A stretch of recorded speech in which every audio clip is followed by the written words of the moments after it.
Why the sudden change of heart? Lucas asked, puzzled. He hoped it wasn't because of his stupid joke earlier.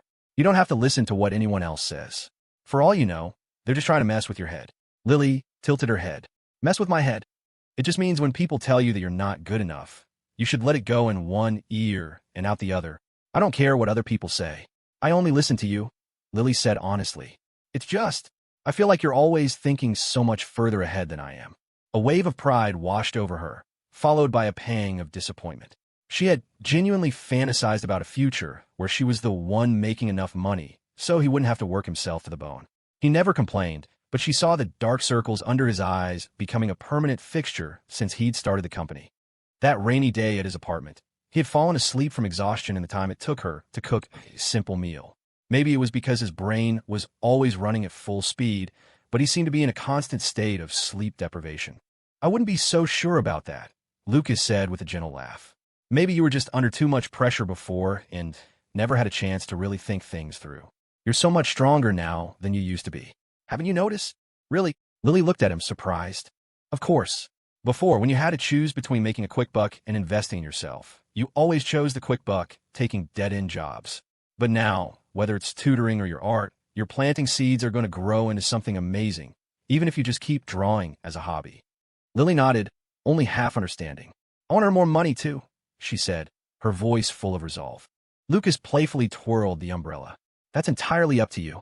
Honestly, I wouldn't mind if you just wanted to be a homebody and chill all day. He considered the alternative. If Lily were the one running the company, and he got to stay home. That didn't sound half bad. Who wouldn't love a gorgeous, gentle sugar mama? But he quickly dismissed the ridiculous thought. He could never let Lily carry that kind of stress. He only made it look easy. In reality, he was thinking about the company 24/7. Startups were never that simple. No way. Lily refused immediately. Then I'd really be a burden. She seemed to hate the very idea. Silly, Lucas said, his voice a soft taunt. If it were me, I'd be laughing all the way to the bank. No work, just playing video games all day, and then I'd get to tease you when you came home at night. Well, if that's what you really want, once I'm making good money. Maybe, Lily whispered. But you can't just be a slob. You'd have to at least help with the kids. And you'd have to love me forever. Lucas nearly stumbled on the perfectly flat sidewalk. When he recovered, he sounded both overjoyed and exasperated. Have I ever not been good to you? Oomph. I said in the future, Lily retorted, looking like she wanted to bump into him again. The man was probably thinking about how to devour her whole every single day. He was incorrigible. Lucas snorted internally. The future? Huh? Just you wait. I'm playing the long game with you, my dear. The short walk from the alley to Lily's apartment stretched on, and they finally arrived at her door. Okay, when I bring up the house, just play along, Lucas whispered, then nodded for Lily to get her keys. As she expertly turned the key in the lock, something felt strange. For a girl who had been a model child her whole life, this was a little too much excitement. Sophia, I'm here to freeload, Lucas called out cheerfully as he walked in. My mom won't feed me. I've got plenty for you, dear. I saved you a plate, Sophia Thompson chuckled, pushing herself up with her cane and taking a couple of shuffling steps toward the door. She could manage a few feet with the cane now, but it was hard to say how long it would be before she wouldn't need it at all. Lily carefully helped her to the dining table, then hurried to the kitchen for plates and utensils. The 4 dishes on the table were all Lucas's favorites, clearly untouched. The sight made his heart skip a beat. Next time I run away from home, I'm coming here, Lucas said, not standing on ceremony as he sat down across from Sophia. No matter how busy you get with work, you have to eat on time, Sophia advised, her eyes full of concern. Your health is the most important thing. Just look at those dark circles. Lucas nodded slightly. A moment later, Lily returned, mentally prepared to back up whatever story Lucas was about to spin for her mom. She sat down quietly between them, bracing herself. But to her surprise, Lucas didn't bring it up at all. He just chatted casually, talking about whatever came to mind. Confused, she decided to stop thinking about it and just focused on serving them both food. So, how's the company doing, Lucas? You seem so busy, Sophia asked with a soft smile, posing the classic question every elder asks. Busy with work? Or studying hard? It was always a painful topic, since no one ever wanted to work or study, but it was the question he had been waiting for. The last 2 months have been pretty insane, working around the clock, Lucas said seriously. But the payoff has been huge. We've cleared a few $100,000 just in that time. That's amazing, Lucas. A real CEO, Sophia beamed, using a clean pair of chopsticks to place a piece of chicken in his bowl. Eat up. You're still too thin. Lucas stared at the barbecue wing in his bowl, momentarily stunned. This isn't right. Is there seriously no one in my life who's going to be shocked by this? It felt like he'd earned all this money for nothing. Not a single satisfying moment. Couldn't someone just mock him for being a broke college student so he could have a dramatic reveal? Still, he was happy. When an elder cared more about your health than your success, you knew you truly mattered to them. All she wished for him was good health. Everything else was a bonus. Seattle real estate is blowing up right now. So, I was thinking of buying a place before it gets even crazier, Lucas said, lying with a perfectly straight face. Sophia wouldn't know the difference. But I'll be at the office most of the time, so I won't be living there. You could move in. No point in it sitting empty. Sophia, whose expression had been placid, froze. After a long moment, she spoke slowly. Actually, I've been thinking. I want to go back. To be with Lily's father. We still have some savings, enough to rent a small place in town. I could visit him whenever I wanted. Tears welled in her eyes, but her lips held a smile. All these years, I haven't been back once. He must resent me for it. Hearing this, Lily bit her lip and lowered her head, not saying a word. A few strands of hair fell beside her ears, framing a portrait of silent sorrow. Under the table, Lucas gently patted her knee. You should at least wait until your leg is completely healed before you go back, he said softly. You'll need a place to stay until then, right? Renting is ridiculously expensive, Lucas said, then paused, realizing how strange it sounded to complain about rent after just mentioning he'd made hundreds of thousands of dollars. The place I'm buying will be empty anyway, and I wouldn't charge you rent. Think of all the money you'd save, money you could use to buy things for Lily. And once your leg is better, I'll drive you back myself. Wait until you're better, then you can go back. I won't stop you this time, Lily murmured, her head bowed low, her voice thick with unshed tears. Lucas pressed on. I know the route like the back of my hand now. Once you're healed, you can go back and forth whenever you want. For now, just listen to us. All right. Sophia finally conceded after a long silence. She looked at Lucas, her feelings a complex mix of gratitude and unease. No matter how tactfully he phrased it, she felt helpless. She knew she had to find a way to tell Lily that it was Lucas who had paid for her surgery. Her daughter needed to know how lucky she was, how deep this boy's love truly ran. Thankfully, the heavy atmosphere didn't last. The conversation soon drifted to lighter topics. Lucas, gesturing with a chicken wing, even recounted a childhood story of being chased around his grandparents' farm by a chicken and a very territorial goose. Having already learned of his fear of bugs, Lily now had fresh blackmail material. A little while later, Sophia said, I'll go get another scoop of rice. She reached for her cane, but Lucas stood up to help her. She waved him off with a gentle smile. It's all right, I need to do it myself. You have no idea how happy it makes me just to take a single step on my own. Seeing that Lily wasn't moving to help, Lucas stood back, watching as Sophia took one agonizing step after another, as if walking barefoot on broken glass. And yet, she looked genuinely happy. A quiet fell over the table, and the sound of the rain outside became clear, a soft, soothing patter. You knew exactly how you were going to convince my mom from the start, didn't you? Lily asked in a low voice, no longer eating. Of course, Lucas said, feeling smug. A good strategist creates the situation. They don't just react to it. You have to lead your opponent into the trap you've already set, not dig one on the fly and hope they fall in. Lily looked up at him, a dawning realization in her clear eyes. Is that how you tricked me back then, too? Lucas jumped, accidentally dipping his finger into his bowl of tomato soup. How can you slander me like that? He said, trying to look composed. He was about to launch into a defense when Sophia called from the kitchen. Lily, honey, could you come here for a second? I can't get this faucet to turn on. Lucas glanced at the soup on his finger. Hey, do you have a napkin? Lily looked around, but couldn't find one.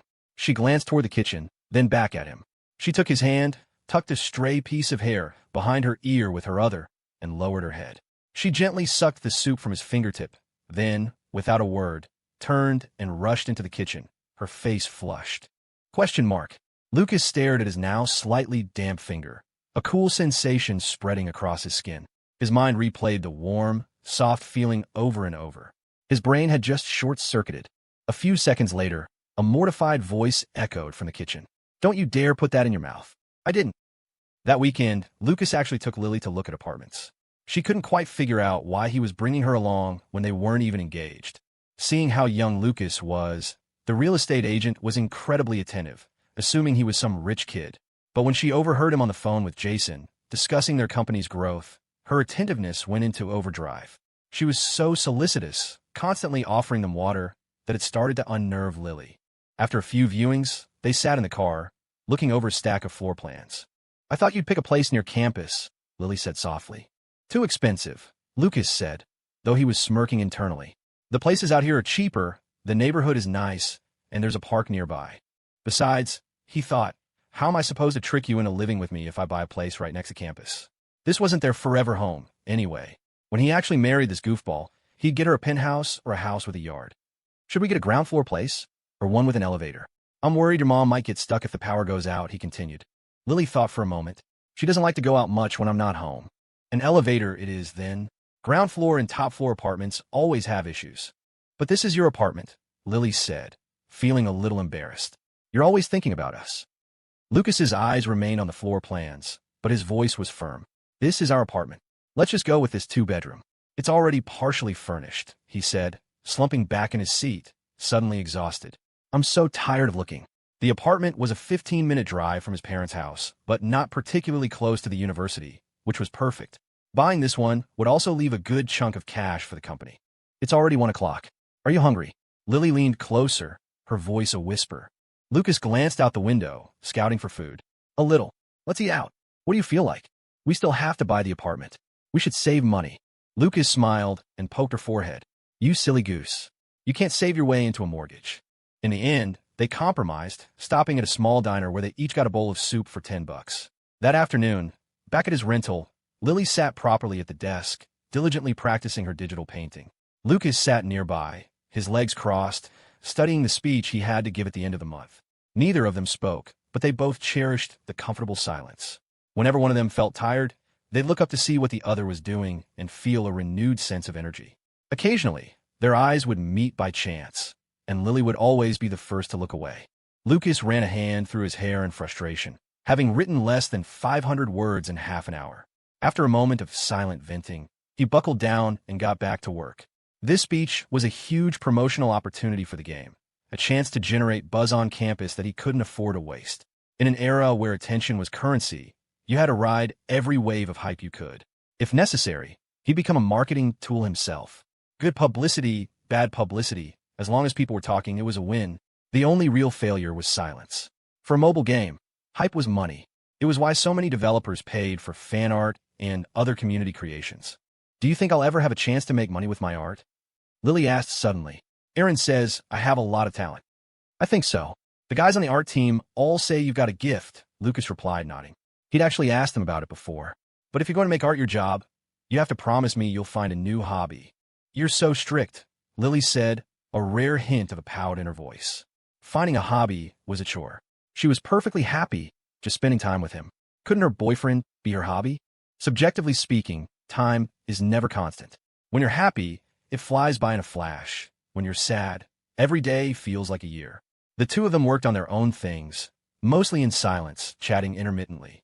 Often, one of them would get lost in their work and the conversation would drop, only to be picked up again later as if no time had passed. In the blink of an eye, it was 3 in the afternoon. "I've gotten lazy," Lily said suddenly. Lucas frowned. If she was lazy, what did that make him? "How have you gotten lazy? I haven't noticed." As he spoke, he focused on taking a picture of her as she drew on her tablet. In the viewfinder, she was the picture of serene concentration, her long hair loose, her eyes fixed on the screen. He couldn't figure out how she managed to look so beautiful in every single photo, as if she descended from the heavens just to be his wife. Of course, the illusion shattered the moment she spoke. At first glance, she was an ethereal beauty, but one word was all it took to reveal her true, goofy nature. Lily propped her chin in her hands and pouted at him. "I just feel like I've lost my edge a little." Lucas shrugged. "Everyone's lazy. Before I started the company, all I could think was, if I could just make 10 grand a month, I'll work like a dog until I die. Now, I've made hundreds of thousands, and I still don't want to work." "Why?" Lily found that strange.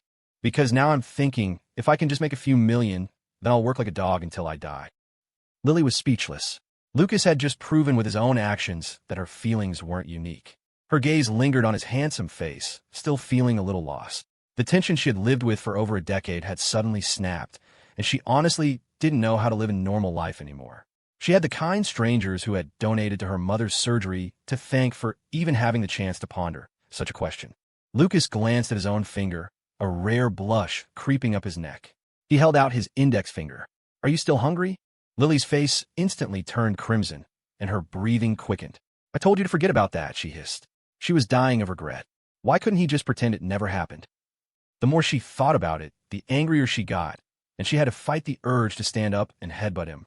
Then she realized her train of thought sounded a bit like a jerk's, which made her even more embarrassed. She buried her face in her arms on the desk, like an ostrich. "How about we switch, then? You let me have a taste." Lucas pressed. "I was wrong. Stop.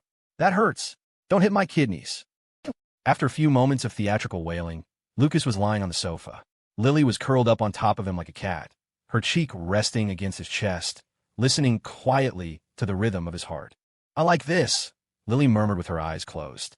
Perhaps she was tired from drawing, because her voice sounded a little weary. That was the thing about her. Most people would doodle for fun, but she approached it with the same intensity she applied to her studies. But after seeing how much joy it brought her, Lucas hadn't said anything more. His hand drifted through her hair, finally settling on her waist. "I like it." He looked at the girl lying on him, a thoughtful expression on his face.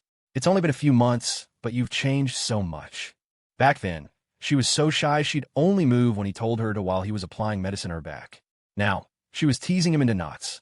But fundamentally, she hadn't changed at all. She had always only looked fragile. In reality, she was stronger and braver than anyone he knew. He often thought that if he'd been in her shoes, he might have survived, but he would have been twisted by it. He wouldn't have kept his kindness.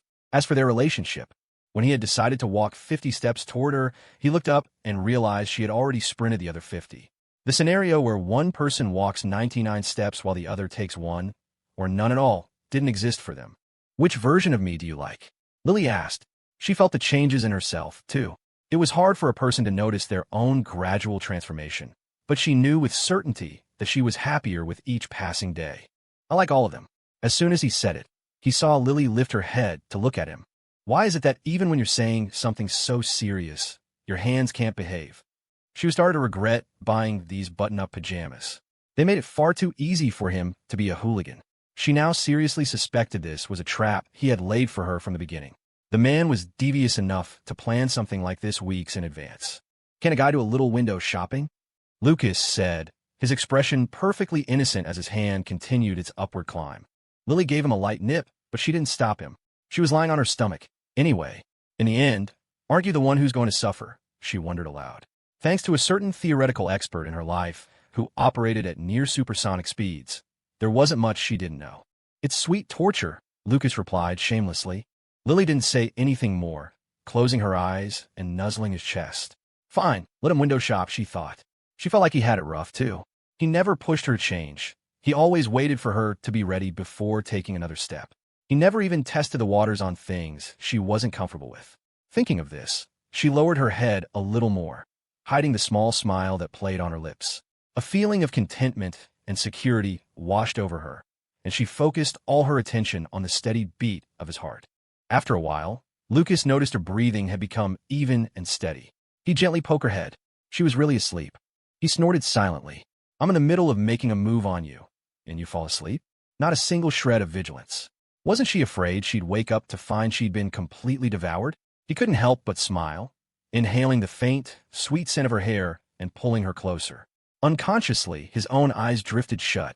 When he woke again, Lily was sitting beside him, gently shaking his arm. "You have a call," she whispered. Lucas yawned, his arms still tingling, and picked up his phone. It was past 6. He saw Jason's name and answered. This had better be important. You just interrupted your old man's beauty sleep. He'd finally got a nap with her, and this was how it ended? A rebellious son, truly.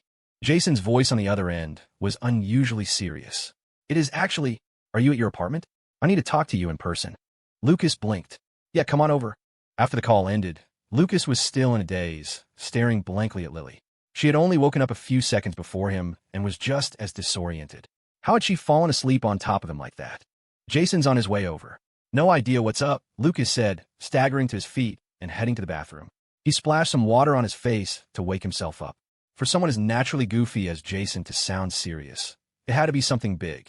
When he came out, the ostrich that had been on the sofa was gone. He turned and saw the closed door to Lily's room, the guest room. Lucas smirked. "It's just a nap. What's the big deal?" he called out with a laugh. I'm changing," came the muffled reply. Lucas tilted his head. Those pajamas cover more than your regular clothes. What's the point? It was almost like they were really living together. He remembered how his mom, Emily, would have the same reaction whenever guests came over unexpectedly when he was a kid. A few minutes later, Jason knocked and walked in. He froze the moment he saw Lily. The words he'd been about to say got stuck in his throat. His eyes went wide, and he stared at Lucas. Seeing both of them looking sleepy and utterly exhausted, his eyes got even wider. Lucas could read exactly what was going through Jason's mind. "Let's talk in my room," he sighed. Jason slowly closed the bedroom door, his face a mask of utter disbelief. "What the hell is your secret, man? Not even I move this fast," he finally exploded, his hands already around Lucas's neck. He couldn't stand to see his bro struggling, but he also couldn't stand to see him winning this hard. Lucas disdainfully slapped his hands away. "You've got it all wrong. She just naps here sometimes when she has class. She doesn't have a dorm, and her mom's place is too far." Jason's scowl didn't budge. "So you're not living together?" "Not living together. And you haven't. You know, we literally just took a nap," Lucas said with a yawn, a sly smile playing on his lips. "And you expect me to believe that crap?" Jason didn't believe a single word. He plopped down on the edge of the bed. "Seriously, though, what happens if your mom decides to do a surprise inspection?" "Not gonna happen," Lucas said, not wanting to get into it. The more he explained, the guiltier he'd sound. It was better to just let Jason's imagination run wild. "My power is fueled by your assumptions. So what's the big emergency you had to tell me in person?" Jason let out a long breath. "Someone from Titan Gaming came by the office, but you weren't there. I gave them a quick tour." Lucas raised an eyebrow. That was new.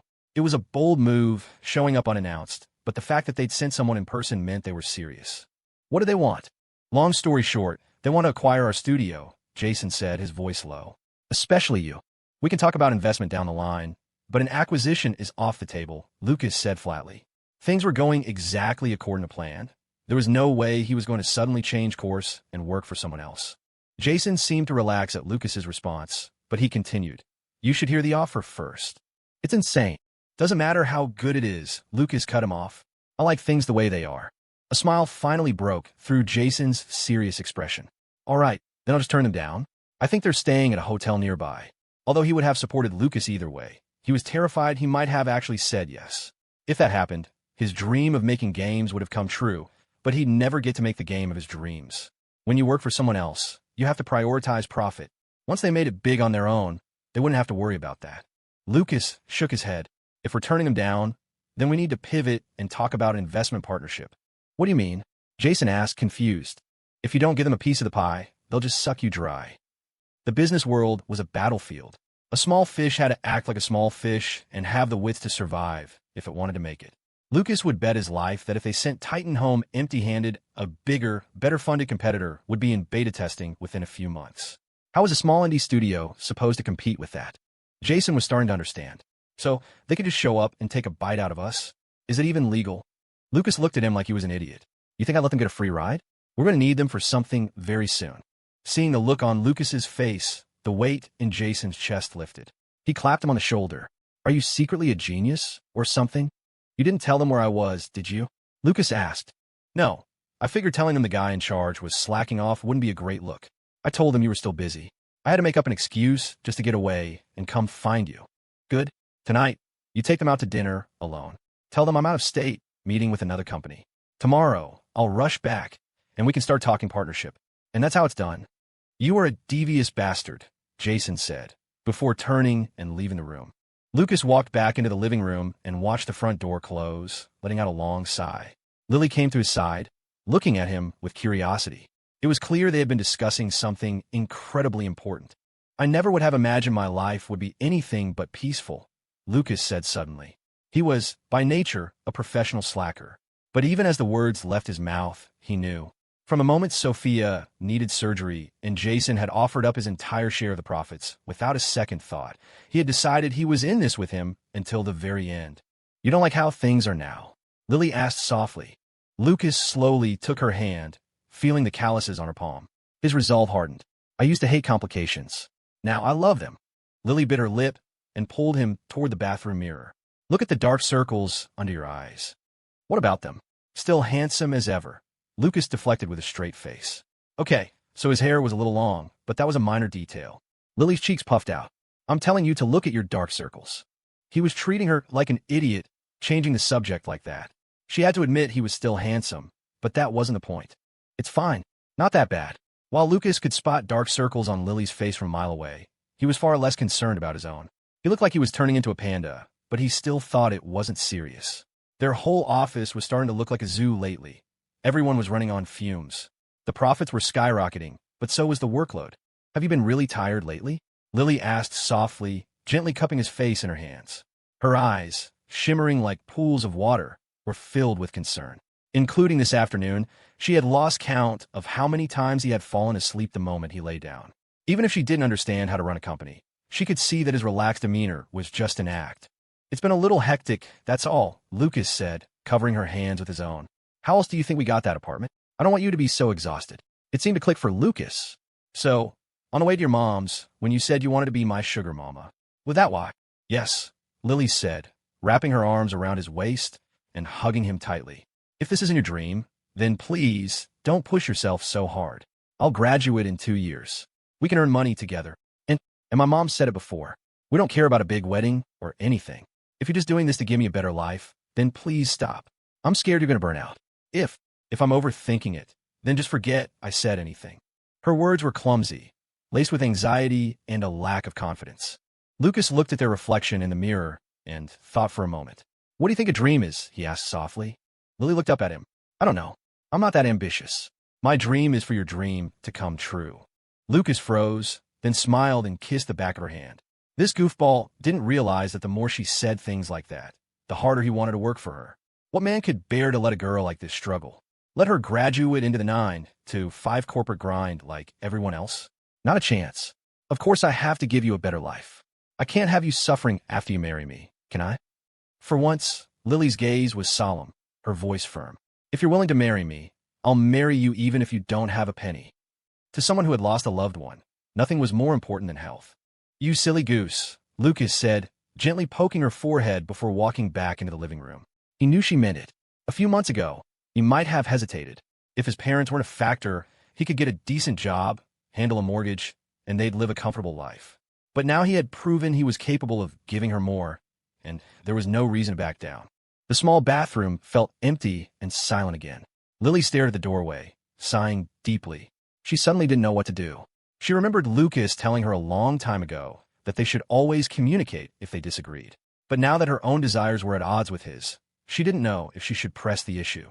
Just as her thoughts began to spiral, Lucas reappeared, a curious look on his face. What's wrong? He asked gently. Lily shook her head. Are you hungry? I should eat before I head home. I'll see what's in the fridge. Don't bother. There's nothing left but some spinach, she said with a sigh. It was astounding how she knew the contents of his fridge better than he did. Lucas turned and stared at her, utterly speechless. A few minutes later, they were dressed and walking hand in hand downstairs. Lucas looked incredibly pleased with himself. While they were still a ways off from actually living together, this was starting to feel like a pretty convincing dress rehearsal. The moment they stepped outside, they were hit by the incessant drone of cicadas. Maybe they were getting desperate, not having found a mate yet, but Lucas thought they sounded louder than ever. These things are giving me a headache, he grumbled. Lily paused, looking around. I hear a cat. Lots of people have cats. It's normal, Lucas said dismissively. He'd bugged his mom for a cat in middle school, but Emily had shut him down, arguing he could barely take care of himself.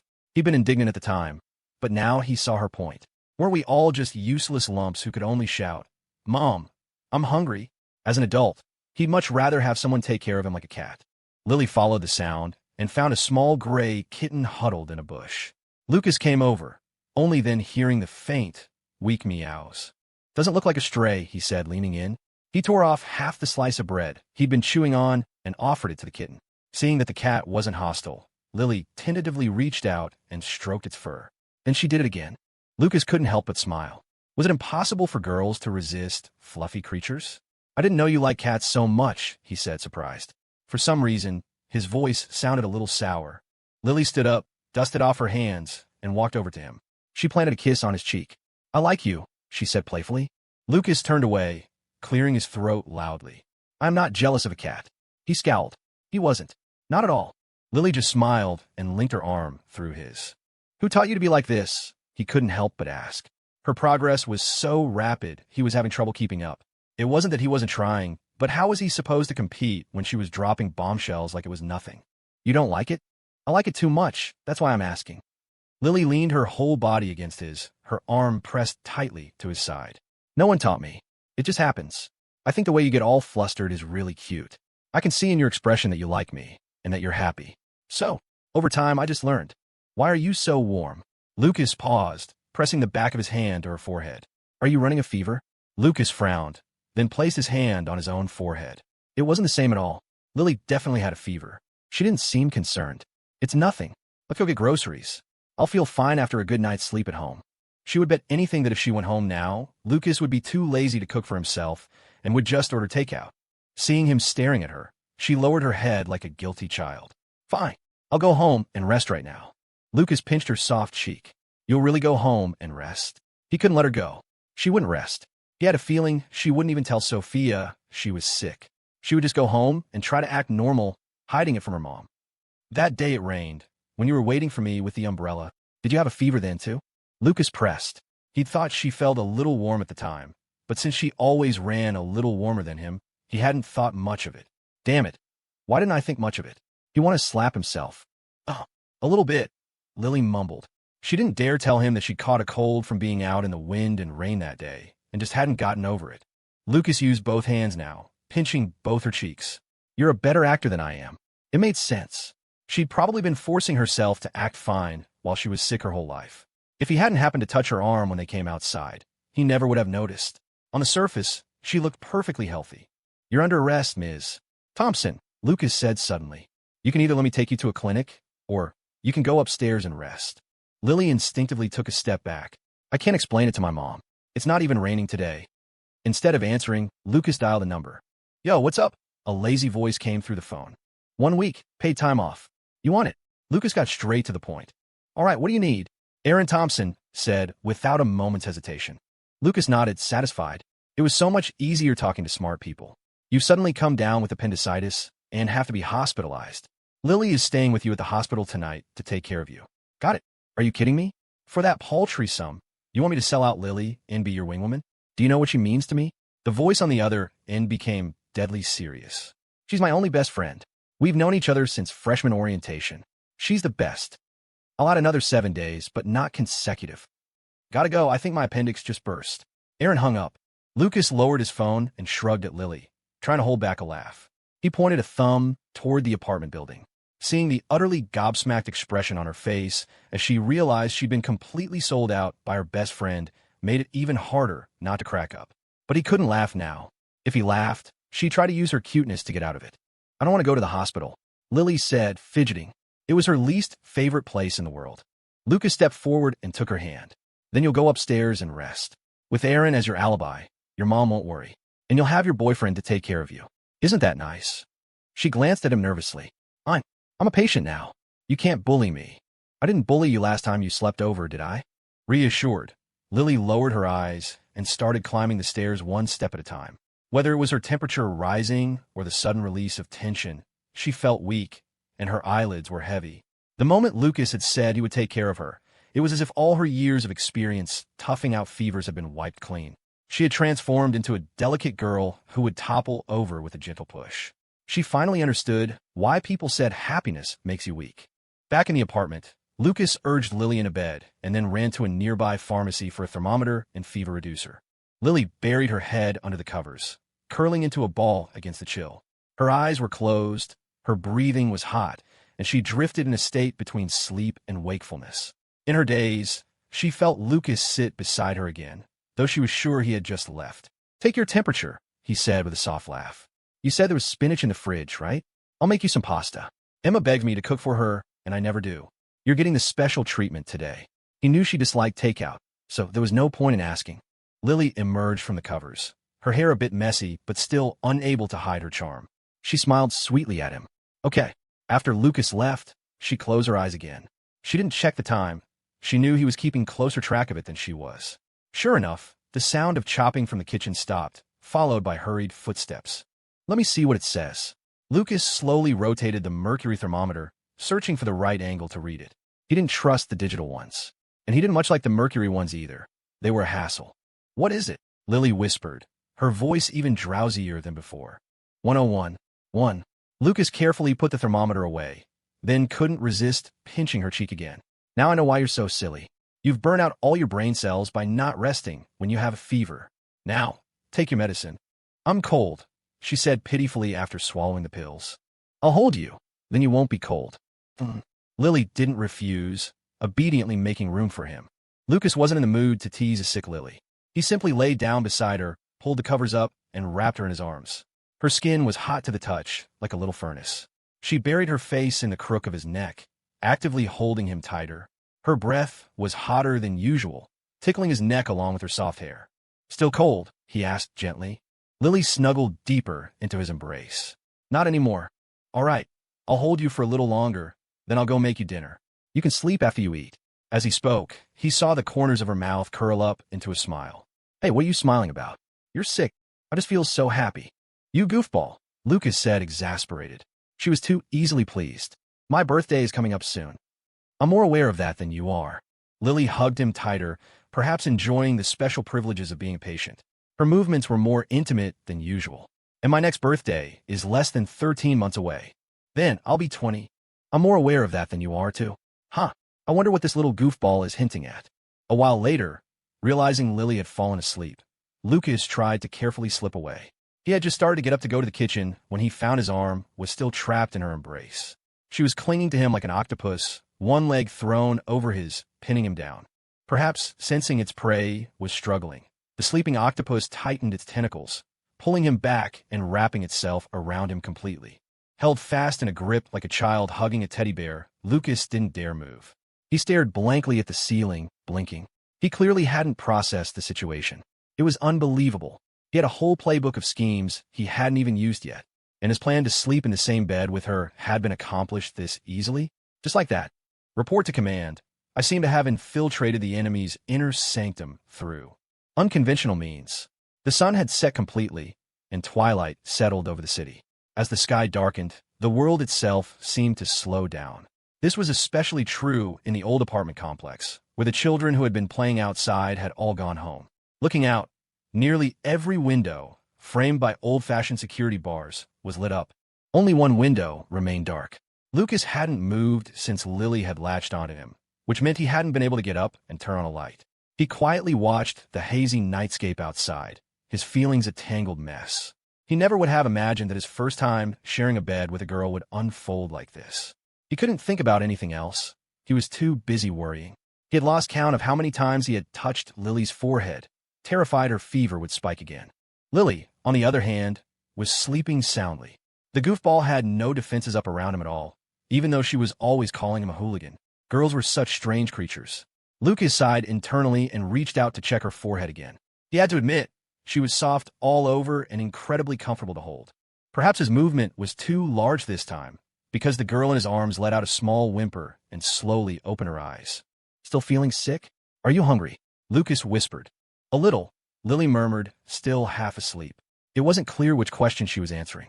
Before she could realize she was wrapped around him like an octopus, she snuggled deeper into his arms. What time is it? A little after 8. Want to sleep more? If not, you should sit up and drink some water, and I'll make you dinner. Don't want to sleep, and I don't want to eat, Lily said, her voice heavy. Then what do you want to do? Lily seemed to be waking up now. She smiled, lifted her face, and kissed his neck. I just want to cling to you like this. Lucas took a deep breath. Her temperature had come down, but her breath was still warm against his skin. Have you not had anyone take care of you when you're sick in a long time? This is the first time, she said. After a moment's thought, she added, since I can remember, anyway. The dim room fell silent. In the darkness, Lily only felt Lucas pull her closer, his embrace saying everything he couldn't put into words. A smile touched Lily's lips, and she hugged him back just as tightly, both of them trying to melt into the other. After a while, she asked, will I get you sick? Her skin was slick with a light sheen of sweat, and a few strands of hair were plastered to her cheeks. She pulled back slightly. Girls always wanted to show their best side to the person they liked, and a sweaty mess didn't fit the bill. No, Lucas said flatly, but it wouldn't be so bad if you did. Then I could experience what it's like to be taken care of by you. You can experience that even if you're not sick. I'm holding you to that. Final interpretation is subject to my discretion, Lily added in a tiny voice. She had a feeling Lucas was up to no good. He was being a gentleman now because she was sick, But later? Who knew? If she really treated him like a patient, he might just be even more tempted to bully her. After all, he probably had some weird kinks. Aaron called it role-playing. The smile on Lucas's face froze. He poked her forehead firmly. You're learning to be devious. Final interpretation is subject to her discretion. This goofball was becoming sly. No, I'm not. Lily shifted, settling on her side in a prim and proper way. Her clear, watery eyes blinked up at him. I want to sleep a little more. Will you help me fall asleep? She asked softly. She didn't know why, but today she felt especially needy, as if she was trying to make up for all the years of affection she had missed out on. Then, she seemed to reconsider, and she reached out to pat his stomach, worried she was being too selfish. You have to eat after I fall asleep. I bet you haven't eaten yet. Okay, Lucas said, half amused, half touched that she was still thinking about him. Lily suddenly buried her face against his body. Can you unhook my... That, she mumbled, her voice almost inaudible. Unhook what? You know what, she said, her voice a mix of frustration and embarrassment. She wanted to die. Are you trying to make a move on me? Lucas raised his eyebrows. As a guy, he didn't quite understand the logic here. Lily took a deep breath, regretting everything. She should have just suffered through the night. Girls always unhook it to sleep. It's really uncomfortable otherwise. Just unhook it? You don't need me to help you take it off. Lucas asked with solicitous concern, his expression one of pure, helpful innocence. Lily was silent for 2 seconds, then bit him. Hard. Lucas winced, but his words became much more respectful. He obediently reached his arms around her, fumbling like he was disarming a bomb. And for good reason. A knife, no, a set of teeth was currently poised at his neck. He was certain that any untoward move would result in another, much more vicious bite. For the first time in his life, he found himself wishing the room wasn't so dark because he couldn't see a thing. Lily was dying of shame, her face buried deep, refusing to look at him. He tilted his head back, his hands moving under her shirt, searching. The moment his fingers brushed against the smooth skin of her back, his heart started hammering against his ribs. After a moment of exploration, he located the 3 clasps of the bomb's fuse and began his work. Maybe it was because he was so nervous, but despite the simple construction, it took him a solid 30 seconds to undo all 3 hooks. The instant the last one came free, he thought his heart would burst out of his chest. Seeing it was one kind of thrill, touching it was something else entirely. Sensing the bomb had been disarmed, Lily quickly pressed his hands down, giving him no chance to take further advantage. Lucas obediently withdrew his hands. So that's why they say most guys who can undo one of these with one hand are players, he thought. This thing is a pain to unhook, especially when you're flying blind. If you're uncomfortable sleeping like that, you can take it off and hide it somewhere, Lucas said earnestly. I'll go boil some water for you. I'll leave as soon as you're asleep. The words had barely left his mouth when the girl hugged him again, pressing her whole body against his. I don't want you to go, Lily whispered. Perhaps it was the sickness, but her voice was strangely soft and pleading. Hiss. Lucas sucked in a sharp breath. How is she getting so good at this? Who could possibly resist? All right, I won't go. I'll just go boil the water and come right back. No, not even that. Lily hugged him even tighter. Maybe it was the lack of restraint, but Lucas felt the soft curves against him were even more pronounced. If you keep this up, I won't be able to control myself, Lucas said. I'm a patient, Lily reminded him again. Lucas arched his back slightly, a silent groan caught in his throat. After mentally chanting, I am a gentleman several times, he said softly, Okay, then I'll help you fall asleep. He said he would, but in reality, he had no idea how. The last time he'd helped a girl fall asleep was when his sister, Emma, was in elementary school. But Emma was a force of nature. She could have a mountain of homework and still pass out the second her head hit the pillow. They looked at each other in the darkness, and even though they couldn't see clearly, they could feel the contented smiles on each other's faces. Lucas sighed. To be honest, I have no idea how to do this. Lily blinked. Me neither. No one's ever done this for me before. While Lucas was still pondering, Lily propped herself up, moved his arm to rest on her pillow, and then carefully laid her head down on it. Still not satisfied, she wriggled closer into his embrace and finally went still. This is good, she murmured with her eyes closed. She felt like she could fall asleep in seconds. She had never felt so safe. Seeing the slight curve of her lips, Lucas smiled too. You're too easy to please. How about I tell you a story? Lily looked up at him. Isn't it a little childish to fall asleep to a story at my age? Though, she had to admit, she really wanted to experience it. It's fine. I'm being childish with you, aren't I? Lucas said, his expression casual. As long as it made her happy, what did it matter? Lily fell silent, just holding him tighter, unable to wipe the sweet smile off her face. Lucas smiled and kissed her forehead. It seemed that being sick brought out a different, impossibly cute side of her. He pulled up a random fairy tale on his phone and began to read it in a low, soft voice. It was actually pretty fun. The two of them, with a combined age of 40, were getting this much enjoyment out of a children's story. Whenever he couldn't help but criticize the plot, it would always make Lily laugh. "What do you think the big bad wolf normally eats?" Lucas asked. "Meat, obviously. So he eats meat, while also being friends with all the little animals in the forest?" Lily burrowed deeper under the covers. Suddenly this story feels a lot darker. What kind of person thinks of things like that? Her boyfriend had a bit of a dark side. Lucas just smiled at her. "It's a pretty common plot, actually. For example, I'm being your boyfriend right now, while also plotting how to devour you whole." "You hooligan," Lily said, giving him a light kick under the covers. Lucas arched his back again, trying to remain calm. "Don't move around like that. See? You were thinking bad thoughts." "I wasn't. My body has a mind of its own." After this much physical contact, Lily would have to be clueless not to understand his reactions. Is it really uncomfortable for you?" she asked timidly. "It's fine," Lucas said, his jaw tight. "If it's really that bad, then I can help you," she whispered. Lucas froze. He felt he no longer needed to wonder where she was learning these things. Before his brain could catch up, his mouth asked, "Are you serious?" Lily pouted at him and huffed. "You said you weren't thinking about it." "You." As reason and intelligence came back online, the words died in his throat. All he could do was issue a weak threat. "I'm warning you. If you keep this up, you're going to regret it." Lily hid under the covers, leaving only the top half of her face visible.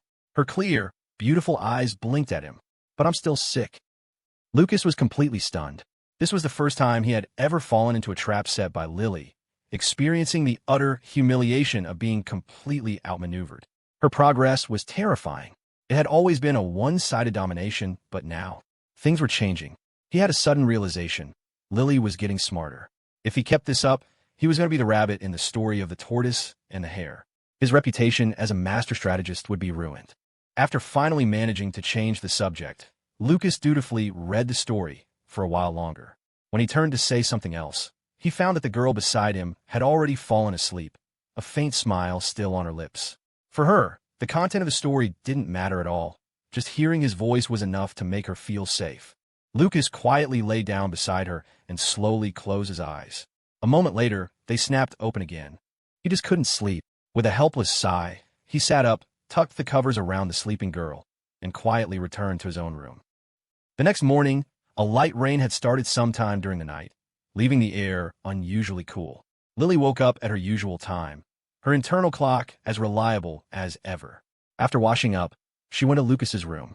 She propped her chin on her hands and leaned against the side of the bed, quietly watching him sleep. She would never tell him that she spent every day thinking of new ways to make him happy. How else would she have learned so many flirtatious lines? She'd never even been in a relationship before. She couldn't get enough of the sight. Finally, she pulled out her phone, wanting to capture the moment. Just as she framed the shot, Lucas's phone alarm went off. He and a frantic Lily stared at each other, the atmosphere suddenly awkward. "You're better?" Lucas asked. Lily nodded, embarrassed. "I'm better. Let me check." Lily bit her lip, climbed onto the bed, and obediently leaned closer. "I thought you were going to check my forehead." She shouldn't have trusted him. "I'm checking your conscience.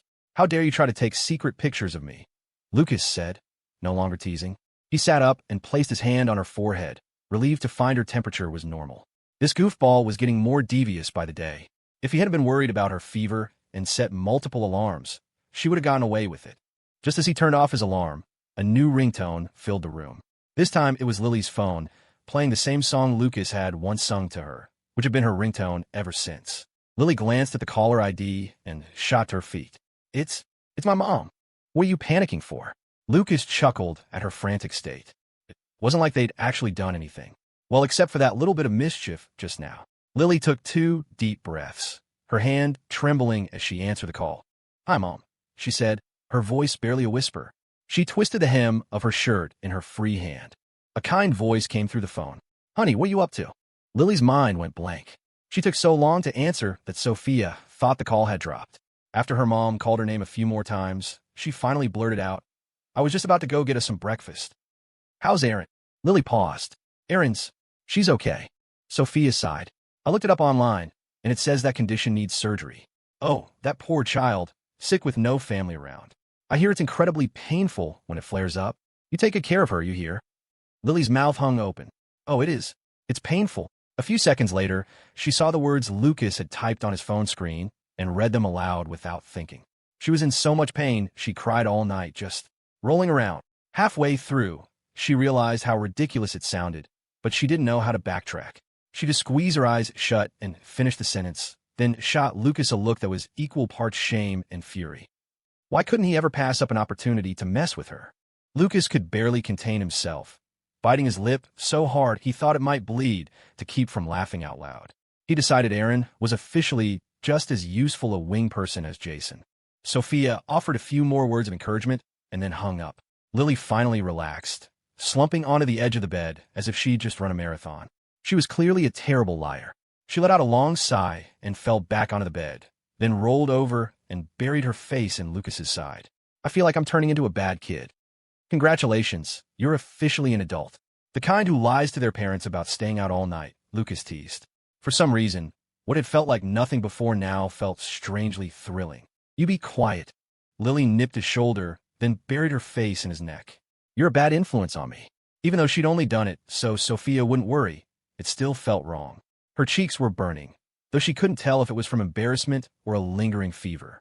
If you're not going to be my accomplice, whose accomplice are you going to be? Lucas said dismissively. I'd advise you to just give up now. You're destined to be corrupted by my evil influence. He was about to grab his phone to check the time when he saw his mom was calling. This time, it was his turn to jolt upright, startling Lily. He didn't answer right away, letting it ring a few more times before picking up, his voice deliberately groggy. Mom, what's up so early? You woke me up. Unlike Lily's stammering, his lies were smooth and effortless. Emily's voice was electric with excitement.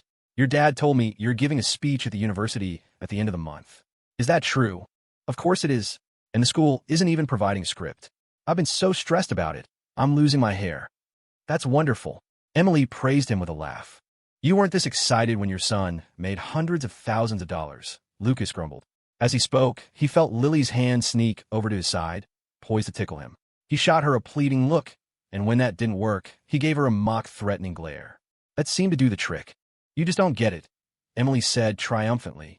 I can't exactly go around bragging about how much money you're making, but this is different. When a video comes out, I can send it to all your aunts and uncles. Just as Lucas was about to reply, Lily's hand struck, and the tickling sent him rolling across the bed. What are you laughing at? Emily asked, confused. I'm just happy I'll finally have something to show off, Lucas said, wrestling to grab Lily's hand. When he managed to capture one, she simply used her head to nuzzle his waist. He blocked her head, and her hand escaped his grasp again. Finally, he had to put the phone down and use both hands to subdue the giggling girl, the sound of their scuffle rustling through the speaker. He couldn't believe it. She didn't learn any of his good qualities, but she'd mastered the art of petty revenge. As if on cue, his mom's questions continued. I'm not working today. Maybe I'll stop by your place later. Lucas forced himself to sound calm. I've sent you videos of the place. What's there to see? What? A mother can't come see where her son lives? Emily joked. It's not like you're hiding someone in there, are you? Whatever. Come if you want. Lucas decided to call her bluff. His mom was famous for her 3-minute attention span. If you agreed with her, she'd probably lose interest. If you argued, she'd get suspicious and might actually show up. Lily, sitting beside him, typed a message on her phone and held it up for him to see. Are you a pig? Nod your head, and I'll let you go. Lucas grit his teeth and grabbed her wrist. Mom, I gotta go, my phone's about to die. He hung up and tossed the phone aside. He refused to be outmaneuvered by this goofball. Lily clearly hadn't expected this. She stared at him, wide-eyed, then lowered her head. I was wrong, she said sincerely. Lucas gave her a perfectly innocent smile. After a bit more roughhousing, Lucas took charge of making breakfast and left the room. Lily sat on the edge of the bed, pulling at the collar of her shirt to hide the hickey near her collarbone. She tidied her messy hair while looking at the messages on her phone. Aaron, spill. What happened last night? Lily, nothing happened. Aaron, Lily, you've changed. You never used to lie to me. Lily, I'm really not lying. Aaron, that's it. The organization is very disappointed in you. Aaron sent a series of shocked face emojis, as if she couldn't believe it. Lily, what else could have happened? She was a bit confused. It seemed what she considered an ideal pace for their relationship was, to others, a snail's crawl. Aaron's next message came through. Well, it's not a big deal. I was just living vicariously, and I'm a little disappointed the drama I imagined didn't happen. Speaking of which, one of my roommates did everything with her boyfriend 2 weeks after they got together. Lily pulled her collar aside again, glancing at the red mark near her collarbone in a small mirror. She quickly covered it back up. That was as far as things had gone between them. Anything more? She wasn't ready for that yet. Lily, so, am I not normal? Aaron, it's not that you're not normal. It's just that when the wrong thing becomes mainstream, the right thing starts to feel wrong. I'm mostly kidding, you goofball. Don't go having an existential crisis over it. I'm just here for the drama. LOL. What are you doing? A little while later, Lucas came over and saw her staring at her phone. He already knew the answer. It was either Aaron or Emma, no one else. Emma was supposed to be studying for finals, but she was still surgically attached to her phone, so it was probably Aaron. Feeling her free hand being taken, Lily gently squeezed back. Chatting with Aaron. I bet she's not telling you anything wholesome. Lucas joked. Lily hummed in embarrassed agreement. Lucas didn't even need to see the screen to guess what the social butterfly had said.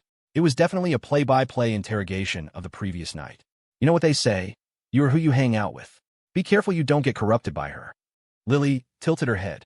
So Aaron is corrupting? No, she just has a dirty mind. Lucas ran his thumb over the back of her hand. The calluses on your hands are getting better. Lily nodded and looked up at him. Does it make it more comfortable for your shenanigans? It's not shenanigans when it's between a boyfriend and girlfriend, Lucas said, his face a perfect mask of innocence as he continued to knead her soft hand. It was incredibly stress-relieving. It's called deepening the relationship. He smiled. But congratulations on learning how to joke around, even if it's at my expense. He was always noticing how much Lily had changed. She was still gentle and a bit shy, but with him, she had become more playful. It was only natural. She was still a 19-year-old girl, after all. Her true, lively personality had just been suppressed for too long. He had changed, too. Lily's actions had made him more confident, more certain of his feelings for her. Looking back, he should have known she liked him from the very beginning, but he'd been too insecure to believe it, right up until the moment he confessed. I wasn't joking, Lily said seriously, pulling Lucas from his thoughts. I really did want my hands to be softer, so it would be more comfortable for you when you hold them. Before him, she never would have wasted time or money on something like hand cream. Lucas, he took a few deep, silent breaths. Maybe you should just marry her right now. He couldn't take it anymore. A marriage license was just a piece of paper. He had to trick her into being his wife, immediately. Lily looked at his strange expression, concerned. Are you not feeling well? Lucas stood up and walked to the door, clearing his throat loudly. It's nothing. Let's get some breakfast. After they ate, a huge pile of things Lucas had ordered online arrived. Lily started helping him unpack and set up the apartment. Once your basic needs are met, you start buying things to increase your happiness. Humans are creatures of comfort, after all. Even though it was just a rental, Lucas was enthusiastic about fixing it up. He had no plans to move until they bought a house together. The 2-bedroom apartment wasn't huge, but with a few personal touches, it started to feel like a home. He'd even bought plants, though he wasn't sure he could keep them alive. The most prominent new addition was a massive beanbag chair in the living room, big enough for 2 people to cuddle up on and watch movies. There was no need to go to a theater anymore. By the time they were mostly done, it was almost noon. Lucas collapsed into the plush chair, sinking deep into its cushions. He opened his arms toward Lily, who was arranging flower pots on a balcony. Come here. Lily walked over to him, then turned her face away, biting her lip. With a deep breath, she closed her eyes and fell into his embrace. Lucas held her tight, looking at the freshly cleaned floor. It really did feel like home, even if they still hadn't successfully slept in the same room. Your mom isn't really going to show up, is she? Lily propped herself up, her eyes wide with anxiety. It's possible, Lucas said honestly. You know what my mom is like. To put it nicely, she's on your wavelength. To put it bluntly, he trailed off. The blunt version was probably a bad idea. Then what do we do? Lily couldn't understand why he was so calm. If they were caught, there would be no explaining their way out of it. We haven't done anything. Why are you so guilty? This is nothing. Lucas blinked at her, the picture of shocked innocence. What do we do? Ms. Thompson, your mind is in the gutter. If you've done nothing wrong, you've got nothing to hide. If my mom wants to come, let her. What's there to be afraid of? Lily pouted and ignored him. He was probably hoping they'd be misunderstood. Then he could use it as an excuse to push for her to move in with him. He didn't care about his reputation. He'd probably welcome the misunderstanding and the subsequent scolding. Lily suddenly realized she was getting smarter. She could see right through his schemes now. When you get burned enough times by the same person, you start to learn. Her brain had analyzed the situation, deconstructing all his plots and ploys. But her body, acting of its own accord, snuggled deeper into his embrace, greedily soaking up the feeling of security. And her mouth, also not under her control, whispered, "You have a point." The end of the month arrived in a blur. On the morning of Lucas's big speech, the Seattle air still clung to the humid ghost of summer. Everyone said late September was the tail end of the season, that the days of being baked alive by the sun were over. But the crisp autumn air hadn't truly arrived. It was more like it was on backorder. You wouldn't feel a real chill until late October. Still, the mornings were cool enough. Inside the studio, with the AC off, Lucas sat slumped in his chair, looking utterly defeated as he crammed his speech into his brain. Suddenly, the office door flew open with a bang. "What is wrong with you?" Lucas snapped, his head jerking up. He frowned when he saw it was Erin. She was so wound up, she'd nearly given him a heart attack. Right, it was her first day back after her long weekend off for that emergency appendectomy.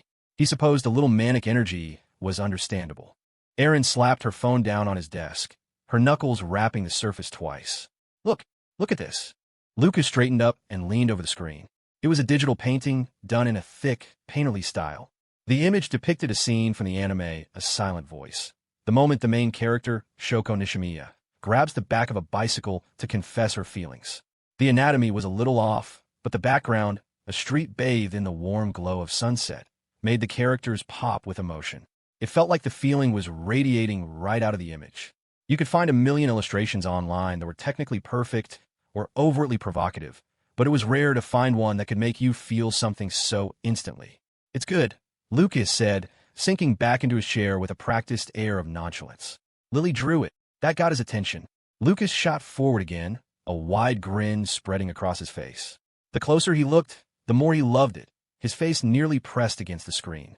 "This is incredible," he said, his voice rising with excitement. "See? What did I tell you? My girlfriend is a genius." Erin rolled her eyes. A minute ago, he'd acted like he couldn't care less. Lily's sense of atmosphere is on another level. She really needs proper training.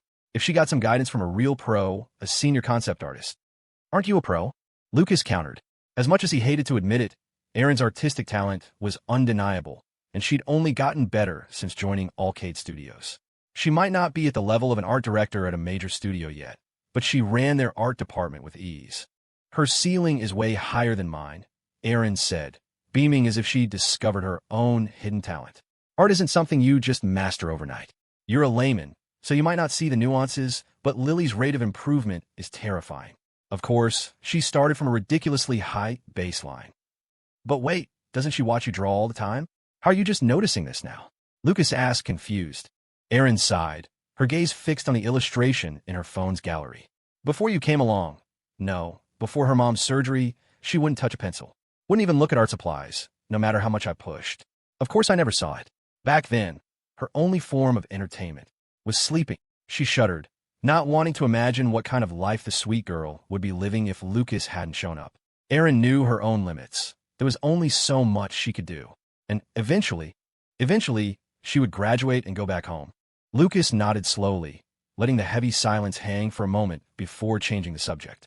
"By the way, you need to stop teaching her weird things. I asked her if she liked cats the other day, and she just said, 'I like you.'" Erin stared at him, her face a mask of stone. "Are you just here to rub your perfect relationship in my face? So that wasn't you?" Lucas was floored. Was it possible that sweet, shy Lily was running circles around him all on her own? If that got out, his reputation would be ruined. Of course not. Erin shot back. "She says one sweet thing, and you completely short-circuit. Has it ever occurred to you that maybe your defenses are just really, really low?" "Not possible." "Ugh, forget it. You wouldn't understand. She dislikes me that much," Lucas said with a world-weary sigh, practically tattooing the words "Lily likes me" more on his forehead. Erin bit her lip, her canine teeth digging in. She was annoyed, but she had no comeback. With a huff, she stormed out, slamming the door behind her. Another day, another meal ruined by her insufferable boss. Lucas stared at the closed door, a triumphant smirk stretching from ear to ear. He'd not only stolen Erin's best and only friend to be his girlfriend, but he'd also tricked Erin into working for him so he could exploit her talent. He raised an eyebrow. Was he the bad guy here? By 9 o'clock, Lucas was backstage at the Grand Hall. The university was clearly taking this speech seriously. They'd booked the same massive auditorium used for homecoming week.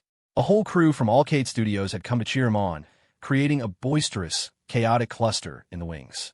He'd heard a lot of important people would be in attendance, but the bulk of the audience would be freshmen. He remembered feeling a pang of jealousy when he saw Aaron front and center in the university's recruitment video. He never thought he'd get his own chance to be featured on the school's website so soon.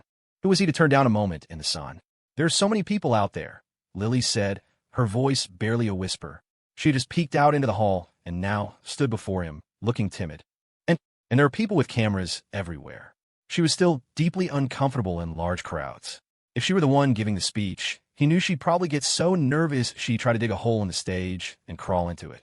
Lucas set his notes aside and, ignoring the people milling around them, took her hand. I heard a TV crew is here. Lily's mouth fell open in a small, perfect O of surprise. Seeing her reaction only fueled his ego. Your boyfriend's a pretty big deal, huh? Feel a sudden urge to marry me on the spot. In your dreams, she mumbled with a playful glare. A few seconds later, her expression softened into one of concern. You're not nervous, are you? She asked quietly. Lucas had a laugh. The sweet girl didn't seem to realize she was far more nervous than he was. Her palm was already slick with sweat. The thought that she was this worked up on his behalf sent a wave of warmth through him. No, he started to say, then quickly swallowed his words. He adopted a somber expression. I'm terrified. I think I'm going to die. Her grip on his hand tightened, and she used her free hand to gently stroke the back of his. Try taking some deep breaths. Doesn't work, Lucas said, his face a mask of solemnity. He snuck a glance at his reflection in a nearby makeup mirror, increasingly impressed with his own acting skills. He'd clearly missed his calling. Why start a company when Hollywood was waiting? Do you want some water? Lily asked, her worry escalating. Her autumn-clear eyes, shimmering with concern, blinked up at him. Useless, he said, shaking his head slowly. He locked his gaze with hers, his expression grave. But I know one thing that might help. Will you help me? Lily nodded vigorously. Deeply moved, Lucas typed a short phrase on his phone and held it up for her to see. You can do this, honey. There are too many people around, he whispered conspiratorially. Just lean in close and say in my ear. When she read the words, a blush crept from her cheeks all the way to the tips of her ears. She shot him a mortified, wounded look. You're not nervous at all, are you? Look, my hands are shaking, Lucas, the Oscar winner, said, holding his hand out for her inspection. We're not even married, she mumbled, though she seemed to believe him a little. He pouted. A minute ago, I asked if you wanted to marry me, and you said I was dreaming. Can a guy live vicariously for a second? It's the thought that counts, right? He leaned in closer. You're the only one who can help me now. Just imagine how embarrassing it will be for your boyfriend to bomb this in front of all those people. He shuddered dramatically. I don't think I could live with the shame. Okay. The mere thought of it made Lily want to flee the planet. She took a deep breath, leaned toward him, and brought her lips to his ear. Why? She whispered. Her breath, warm and quick with nerves, tickled his skin, making his own breathing catch. You can do this. Lucas swallowed hard, his eyes now blazing with a newfound fire, as if he'd just been mainlining caffeine. Oh, I can definitely do this. Just then, the door creaked open after a sharp knock. Leo Jenkins stuck his head in. Lucas, one of the deans wants to see you. I think his name is Carr. Lucas stood up and walked toward the door. That's my dad. Leo's jaw nearly hit the floor. Ignoring him, Lucas walked calmly down the hallway. After a moment of stunned silence, Leo scurried to catch up, remembering he had something else to report. Lucas, the demo for the new game is ready, Leo said, then immediately looked sheepish. It's just, none of us have any experience making an action game after working on the Car Battler. Even if we kill ourselves working on it until the end of next month, we'll probably only have a half-finished prototype. Truthfully, half-finished was being generous. Building a new game from scratch in a couple of months, while also maintaining update for their first one, was a monumental task. They were both roguelikes, but a card game and a 2D side-scrolling action game were entirely different beasts, with zero overlap in development. He was braced for a lecture. To his surprise, Lucas just nodded. That's fine. Half-finished is all we need. Don't pour too much energy into this one. It's just a stepping stone. In your spare time, I want you to start studying how those big anime-style mobile games are made. What do you mean? Leo asked, his brain struggling to keep up. Don't be dense. Lucas paused, leaning against the hallway wall and gesturing toward the camera crews in the auditorium. The university isn't the only one getting free publicity today. This is a two-way street. Our new game is going to ride this wave of exposure. Understanding dawned on Leo's face. So, you're going to use this buzz to make a clean break from the platform? Lucas held up 3 fingers, his expression pained. Right now, we only get to keep 30% of our revenue. That means for every $1 million we make on that platform, we're handing over $700,000 to them. If we want to make it big, we have to jump ship. That makes sense. Leo craned his neck to look out at the bustling hall. Even though he wasn't the one giving the speech, he felt a strange sense of shared pride. The impulsive kid who'd shown up for an interview with Lucas never would have imagined they'd get this far. As he was lost in thought, Lucas spoke again. Hey, I have another job for you. What is it? Go talk to the university staff and the student union. I want you to get Bianca Cooper replaced as the host for the Q&A. Lucas frowned, looking at a message on his phone from the event organizer. I don't like her. Plus, I want to take this opportunity to mention I have a girlfriend, and she's a bit of a drama queen. Because the interview portion was short, the questions had been sent to Lucas in advance, so there had been no formal rehearsal. He'd only just been told who the host was. Huh, me? I've never done anything like that, Leo whispered. You can learn. It wouldn't be appropriate for me to do it directly. If you go, they'll know it's my request, but no one will lose face. It's perfect. Leo's back straightened. He nodded firmly. Right, I can learn. After Leo scurried off, Lucas walked into the auditorium to find his father. The faculty were all seated near the front, so it didn't take long to spot him. He was surprised, however, to see William Montgomery sitting right next to him. Dad, Mr. Montgomery, Lucas said quietly as he approached. The 2 men nodded in greeting and waited for him to sit before resuming their conversation. Look at the stuff these kids have now. You can get a workout just playing a video game at home, Robert Carter said, holding up a video on his phone. I think it's called a ring fit. William Montgomery glanced down at his own slightly rounded belly. Let me borrow yours sometime. I should probably try to keep up with the times. I never bought one. A morning jog is good enough for me. Is it because your wife won't let you buy it? Of course not. Lucas rolled his eyes. The 2 old-timers had a combined age of over 80, but when they got together, they were like a couple of teenagers. Mr. Montgomery, what are you doing here? He asked a little awkwardly. He hadn't had the nerve to call William since Scarlett left.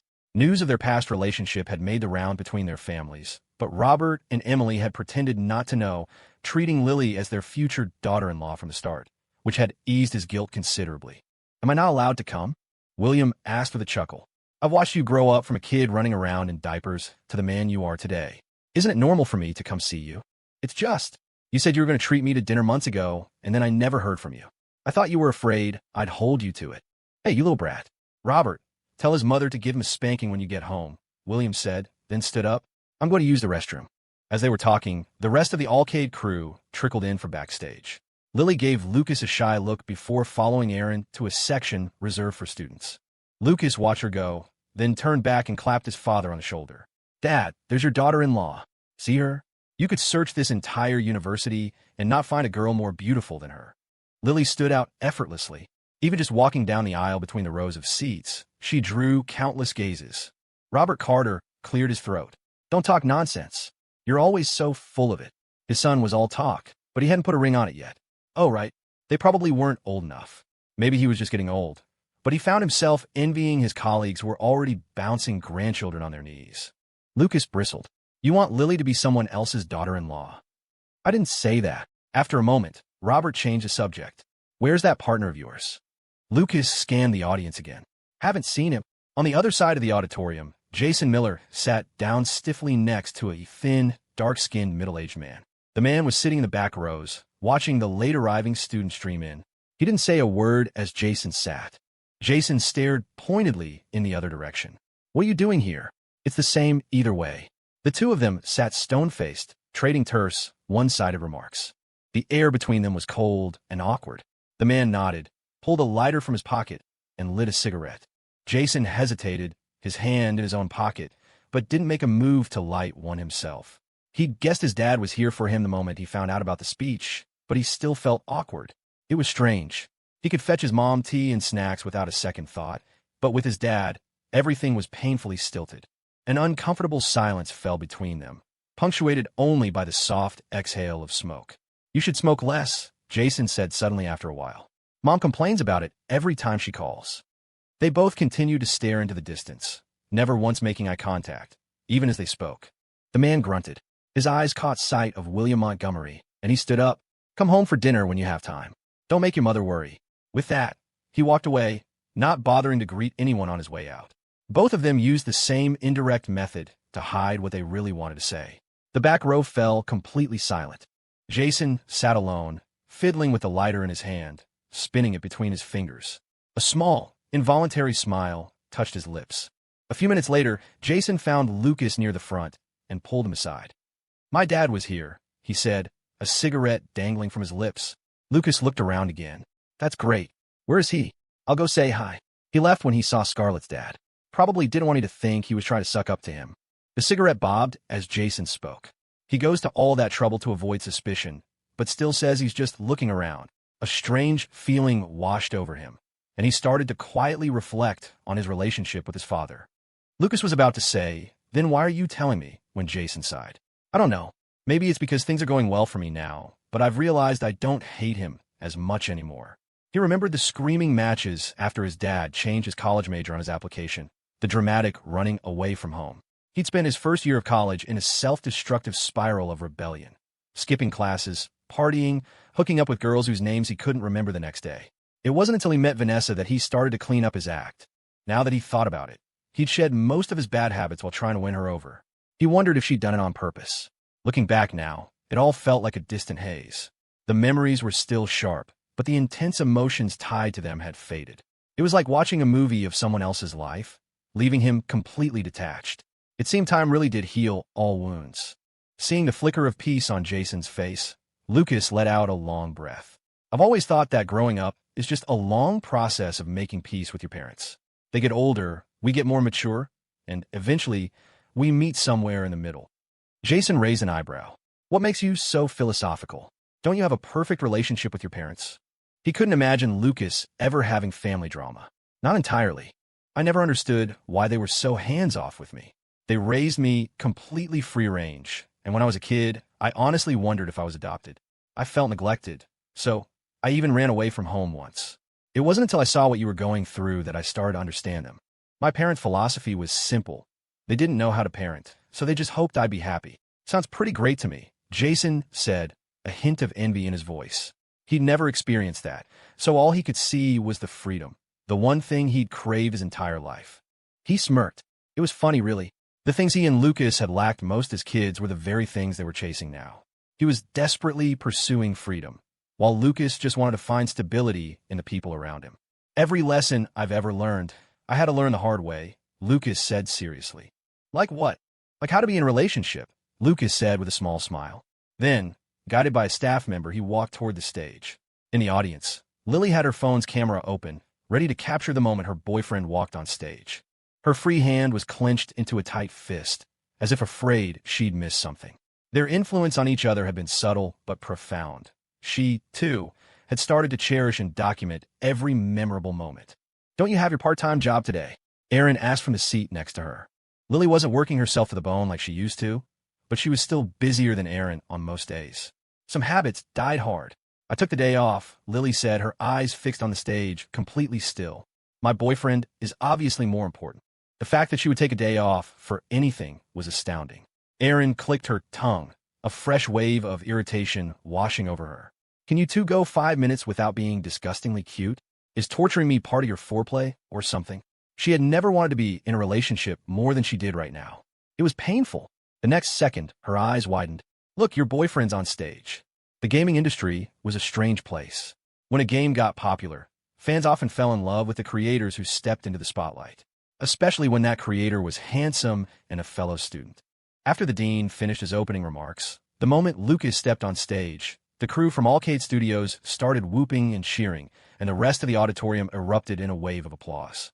It almost startled him. He hadn't expected that at all. Lily didn't respond. Her gaze locked on Lucas, her eyes filled with adoration. Lucas walked to the center of the stage. After a brief bow, he stood tall and scanned the audience, looking for the spot where he knew she'd be. Across the vast distance of the hall, their eyes seemed to meet for a split second. She didn't know how, but she just knew he was looking for her. And he was. Once he found her, Lucas, completely unconcerned with how childish it might look, raised a hand and gave her a wave. Lily gasped. a warmth spreading through her chest. Her eyes misted over as she whispered, "You've got this." She knew he couldn't possibly hear her, but any lingering nervousness Lucas had felt vanished completely. He couldn't make a fool of himself in front of his girlfriend. He hadn't brought his notes on stage with him. He delivered his speech smoothly from memory, his eyes never leaving the spot where Lily sat, even though he couldn't make out her expression. And hers, of course, never left him. For all the freshmen in the audience, I know many of you might be feeling as lost as I was when I first got here. And that's okay. This is just the beginning. For me, and for you. Lucas gave a final bow, and the hall erupted in applause, punctuated by the cheers of several girls. He didn't leave the stage. According to the schedule, it was time for the Q&A. He knew Leo would have arranged for Bianca Cooper to be replaced. What he didn't expect was for Leo to walk on stage himself. Lucas's eyebrow twitched. This was ridiculous. Leo grinned foolishly, then lifted the microphone to his lips. "Lucas, could you share some of your experiences with your fellow students?" "Of course," Lucas replied, smiling. He already knew the questions, so he felt no pressure. The two of them bantered back and forth, keeping the tone light and easy, making the typically stuffy questions and answers feel surprisingly fun. "How did you overcome setbacks when you encountered them?" "During the toughest times, my professors and classmates encouraged me and gave me the confidence and courage to overcome any difficulty. The university administration also stepped up without hesitation to provide a great deal of support. Like when my company was about to go bankrupt and the university's grant finally came through," he added silently. When he thought all the questions were done and he was trying to figure out how to work in his announcement, Leo asked one more. "You always seem so determined. Why is that?" Lucas smiled and turned his head, his gaze finding Lily in the crowd. "Actually, I wasn't always this confident. I have to thank my girlfriend, Lily Thompson." For a moment, the entire hall fell silent. Then, a wave of whispers and murmurs rippled through the crowd, quickly escalating into a boisterous uproar from the more excitable students. Sitting in the audience, Lily was completely frozen, her mouth slightly agape, her eyes blinking in disbelief. She couldn't process what was happening. She knew Lucas had promised to solve the problem of guys constantly asking for her number, but she never imagined he would go with the nuclear option. Still, as a girl, she couldn't deny the romance of the gesture. Beyond the shock, a deep sense of warmth and gratitude washed over her. With this one act, Lucas had publicly declared his commitment. It wasn't just for the school to see.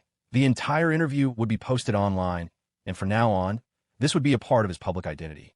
He was, once again, proving his devotion with his actions. "The power of love?" Leo asked, playing his part perfectly. Lucas nodded. "You could say that. When I was at my lowest, she was the one who told me she'd always be by my side. That's what kept me going. So, it sounds like you and your girlfriend are very close." "Of course. She's far more important than my life or my career." "Damn, Lily, your boyfriend is on another level." Aaron couldn't help but mutter. It was a moment of clarity for her. If she was going to be force-fed this constant stream of public affection, why not just sit back and enjoy the show? It was better than television, and no actress could hold a candle to Lily's beauty. Lily was too flustered to speak, managing only to press her lips together. "Why aren't you saying anything?" Aaron nudged her friend's shoulder. "Don't tell me you're so moved you want to marry him right this second." At that, Lily's already warm cheeks turned a shade of crimson. She ducked her head, her hands twisting together in her lap as strands of hair fell to frame her face. I wanted it for a long time," she whispered, mortified.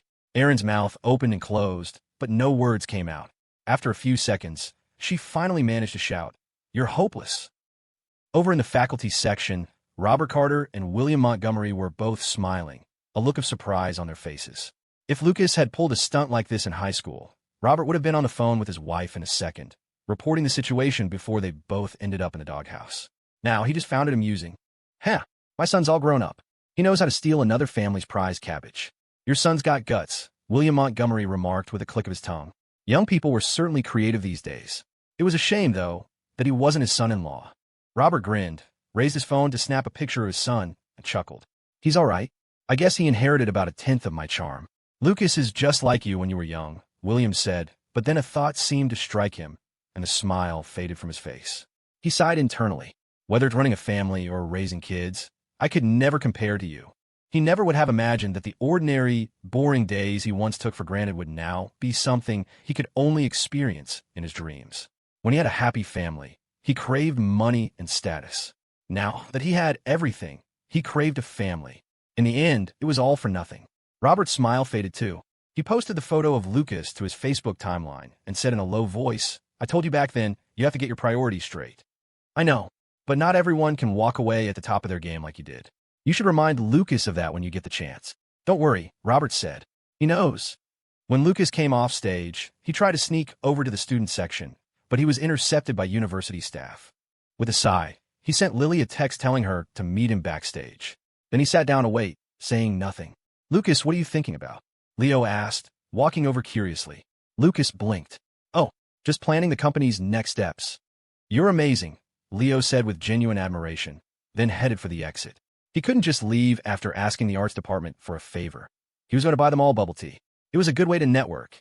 You never knew when you might need those connections again. After Leo left, Lucas let out a deep sigh. That girl was getting harder and harder to fool. How was he supposed to trick her into napping with him? They'd been living together, at least during the day, for a month, but a firm line was still drawn between them. Other than the time she had a fever and he'd held her, there had been almost no progress. Speak of the devil. Just as he was pondering this, Lily appeared in front of him. She looked a little shy, her face slightly averted, and she didn't speak for a long moment. "So now, you?" They both started to speak at the same time. Lucas smiled faintly. "You first." Lily pulled a thermos from her bag. "You were talking for so long. Are you thirsty?" she asked softly. "Actually," Lucas started to reach for it, but she twisted the cap off, took a small sip herself, and then smiled in relief. "It's still warm." He stared at her, momentarily forgetting to take the thermos. Is this an angel sent to save me? The next moment, the quiet backstage area was pierced by a girl's mortified shriek. "Why did you deliberately drink from the exact spot where my lips were?" The second the words were out, Lily regretted them. She glanced timidly at the few people who had turned to look, then quickly sat down next to Lucas, burying her face in his shoulder like an ostrich. "Just let me die. I want to die right now." "I didn't. I was just fidgeting," and spun the thermos around. Lucas whispered in her ear. "Does your boyfriend seem like that kind of creep to you? Intentionally drinking from the same spot she just did? A gentleman like himself would never do such a thing. Unless it was by accident. You're still talking." Lily was both embarrassed and annoyed. If there weren't other students around, she would have bitten him. Lucas grinned mischievously. Then his expression turned serious. "Now, if anyone asks for your number, you could just tell them I'm your boyfriend." A campus startup celebrity didn't have any real power, but for students who hadn't yet entered the professional world, it carried a certain weight. He could get a meeting with any dean he wanted, which was more than a normal student could say. Lily gently bumped her forehead against his shoulder. "I can't believe you'd say something like that during a speech. Aren't you going to get in trouble with the school?" "What's there to get in trouble for?" Lucas took her hand and gave it a gentle squeeze. "And even if I did, to make my girlfriend happy, it would be worth it. I would have been happy even if you didn't say anything." Lucas snorted. "Tell that to the little jealous girl who gets upset over everything." "I do not," she mumbled, but she couldn't stop the corners of her hidden lips from turning up. The truth was, she had always felt deeply insecure. Luckily, her boyfriend seemed to see right through her. The next day, the last of September, Lucas was sprawled on the couch after lunch, scrolling through his phone and giggling to himself. He'd never imagined he'd be a trending topic. He wondered what all the people complimenting his looks would think if they saw him laughing like a deranged hyena. He felt a small piece of dry skin on his lip. He licked it to pinpoint its location, then bit down, tearing it off cleanly. Problem solved. As autumn approached, people who didn't drink enough water often got chapped lips.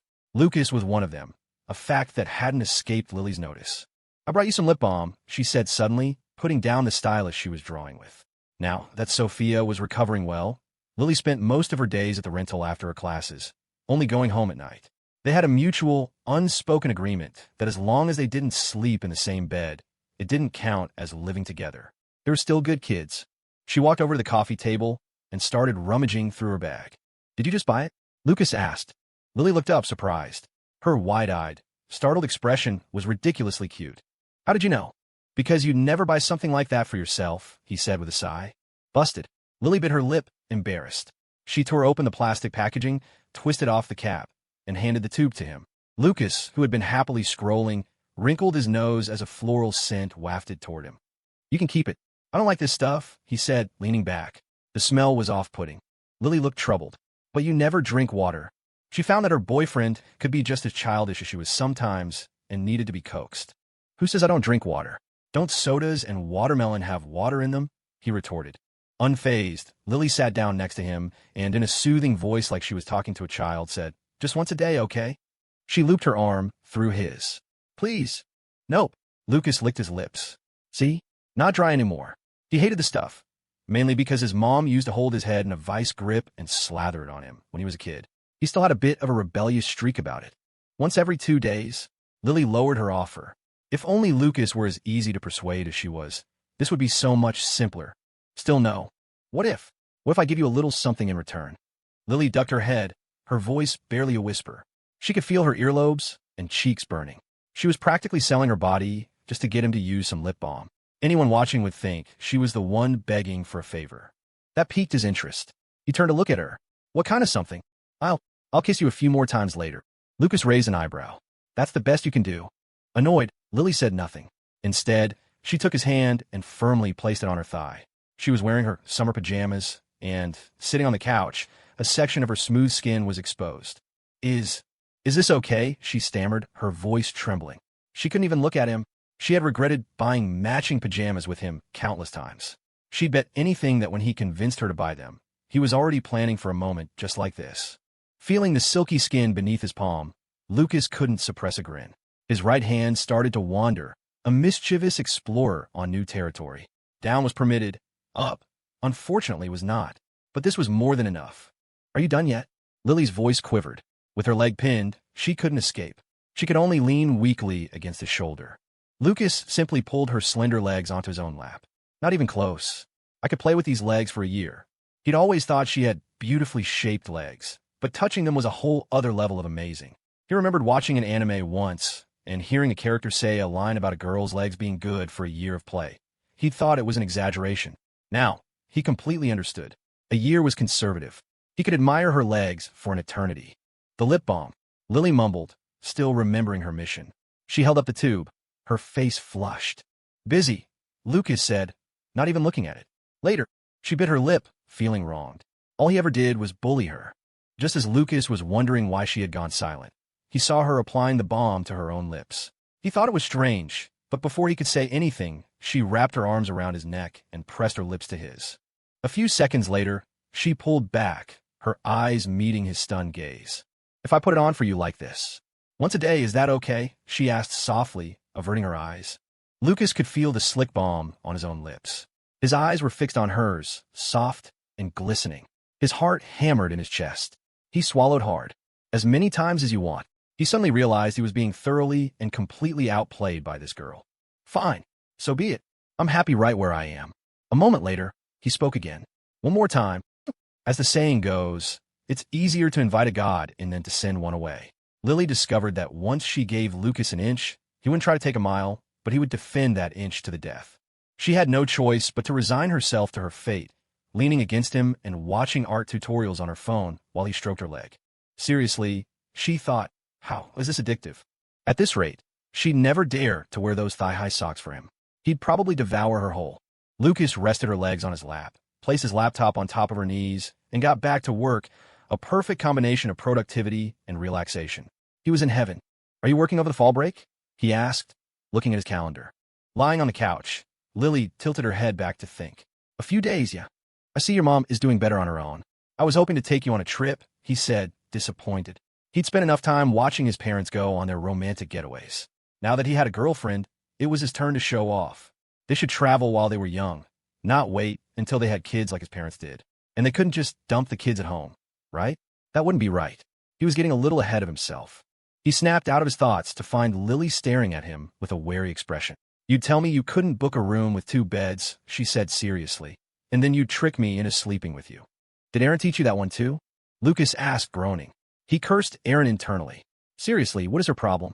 I only have a few tricks on my sleeve, and she's spoiling all of them. No wonder she's single. Lily shook her head. "She didn't teach me. I just figured it out after being tricked by you so many times." Ahem. Lucas struggled to keep his face straight. "Don't be ridiculous. I'm not that kind of guy." She poked his stomach with her toes. "Could you maybe take your hand off my leg before you say that? Don't move. Behave," Lucas said sternly. Lily was confused at first, but then she sensed a change in the atmosphere and immediately went still. "You're becoming more and more shameless," she mumbled, looking away as if she were the one being wronged. "I told you before, all guys are like this. I can't help it, Lucas said with a deep sigh, as if he were the real victim. It gets pretty uncomfortable after a while, you know?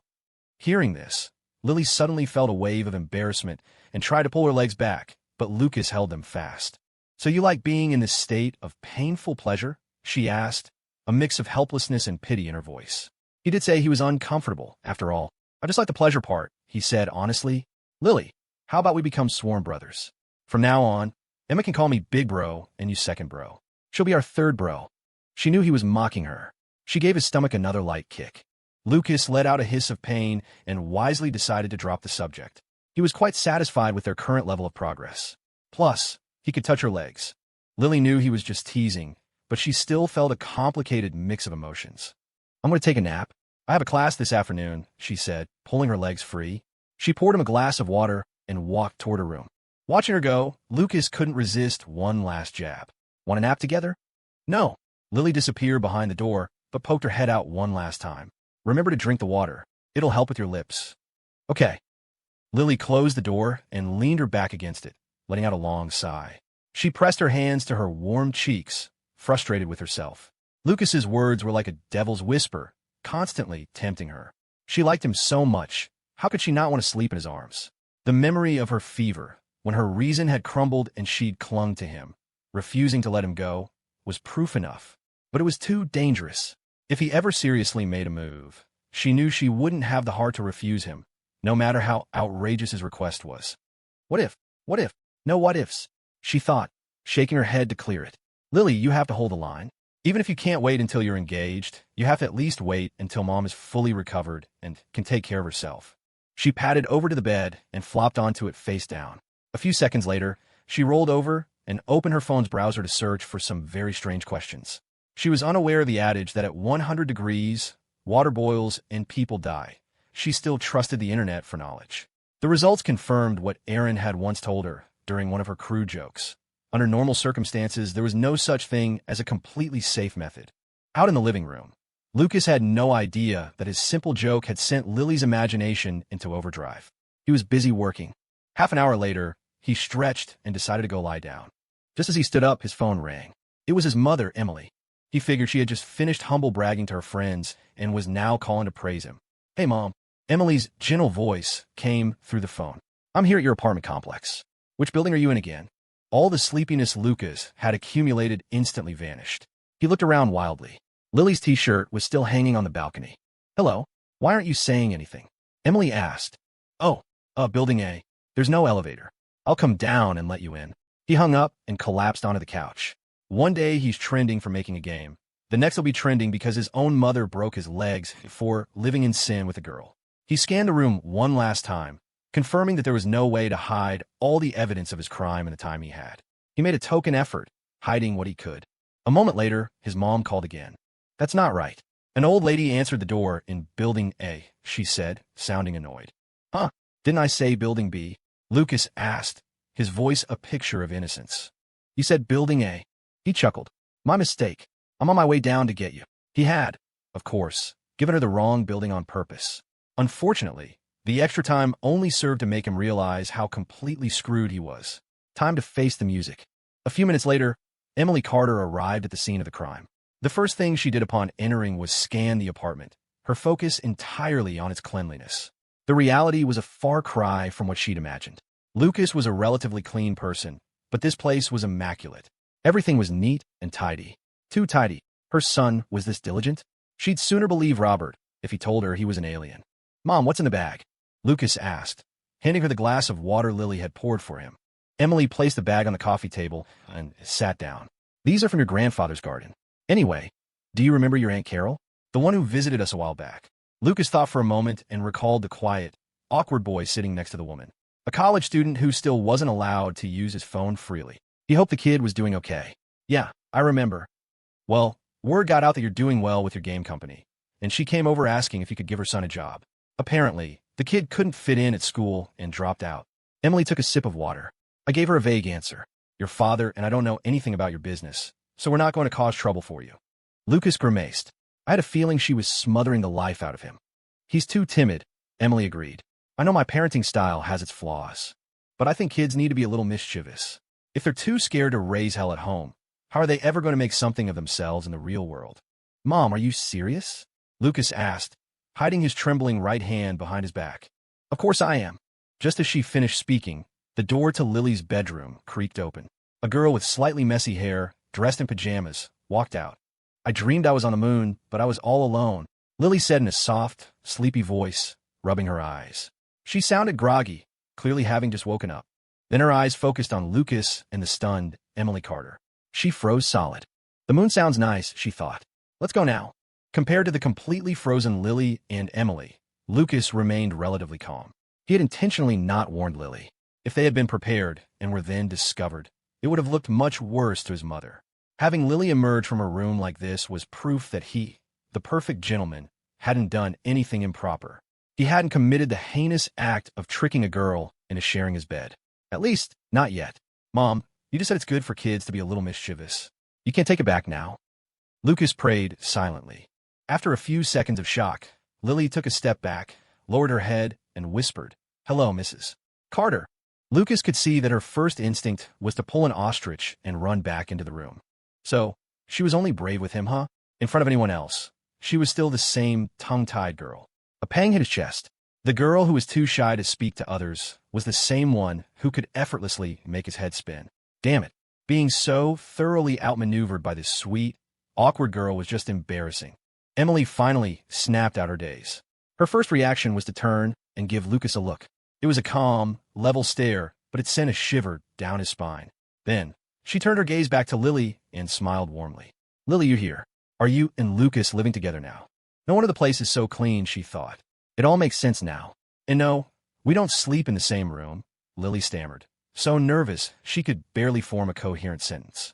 She doesn't have a dorm, so when she has afternoon classes, I let her come here to nap, Lucas quickly interjected.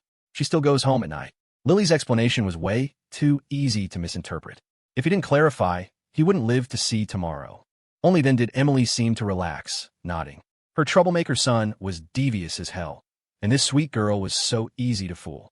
She had been worried for a while that Lucas would pull some stunt, but thank goodness he hadn't presented her with a surprise pregnancy.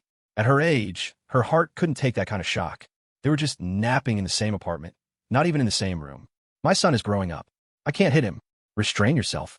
Seeing his mom's reaction, Lucas felt the tension in his chest finally ease. At least she hadn't broken his legs on the spot. People were always willing to compromise. If he had told Emily directly that he wanted Lily to move in, she would have shown him the true meaning of tough love. But by letting her think they were already living together and then revealing it was just for naps, she was much more likely to accept it. "Come, sit down. I was just thinking about you," Emily said with a gentle smile. Lily shyly sat down next to her, keeping her head down, too embarrassed to speak. She felt like a prize cabbage that had been secretly consorting with someone else's pig. She was consumed with guilt. Just half an hour ago, she had been on this very couch, cuddling and kissing Lucas. The thought made her cheeks burn even hotter. She gripped the hem of her shirt, her toes curling inside her slippers. Lily wasn't the only one feeling awkward. Emily was also uncomfortable. She was starting to think she shouldn't have come. No, wait. Her delinquent son was preying on an innocent young woman. She was here to serve justice. With that thought, she smiled, took Lily's hand, and asked softly, "Has Lucas been treating you well? If he ever makes you unhappy, you just tell me, and I'll take care of him for you." Lily didn't quite understand the implications of the question and remained silent. Lucas, who had been feeling so clever a moment ago, suddenly tensed up. "Say something. You're so good at flirting with me. Why are you shutting down now? If you don't speak up, your boyfriend is a dead man. You're going to be a widow."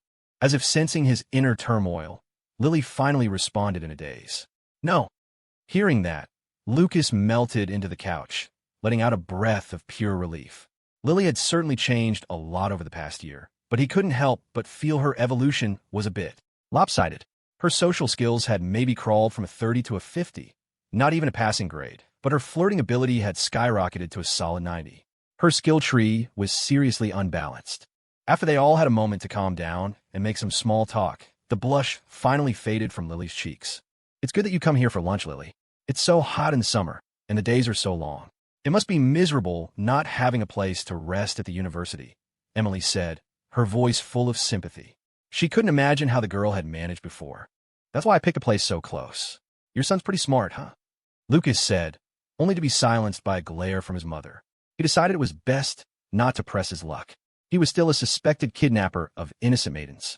My office is closed tomorrow, and Emma will be back. Lily, why don't you come over for dinner? Emily said suddenly. Lucas blinked. What about me?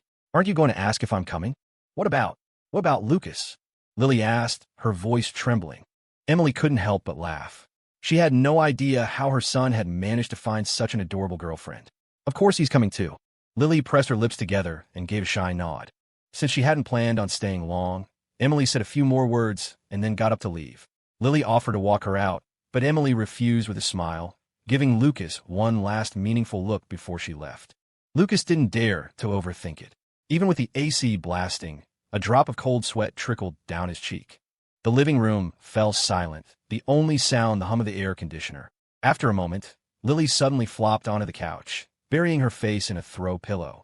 I don't want to live anymore, she whimpered, her slender legs kicking twice in frustration. Lucas couldn't help but smirk. Look at you. All you did was take a nap here, and not even in the same room. If you've done nothing wrong, you've got nothing to hide. She's definitely not going to believe that, Lily mumbled, feeling like she was becoming a bad kid. She had even stayed the night here before. That's a possibility, Lucas said, crawling over to her. He leaned over, trapping her beneath him, and whispered in her ear, since she's already suspicious, we might as well just start sleeping in the same room. Lucas Carter, a man of unimpeachable moral character, could not stand to be falsely accused. Since he was going to be under suspicion either way, he might as well be guilty. It was like the old saying, if they say you have nukes, you'd better actually have them. By the same logic, if they were going to call him a scoundrel, he might as well be one. Otherwise, where was the justice in that? Lily continued her ostrich impression, unswayed by his seduction. Lucas kissed her earlobe, then took the peaches Emily had brought and went to wash them in the kitchen. A little while later, Lily emerged, combing her long hair, ready to head back to campus for her afternoon class. Lying on the couch, Lucas bit into a peach and scrolled through his phone. It was a beautiful day, with clouds drifting high in the sky. Perfect weather for slacking off. He remembered feeling a sense of wistful nostalgia for classes right after he started the company.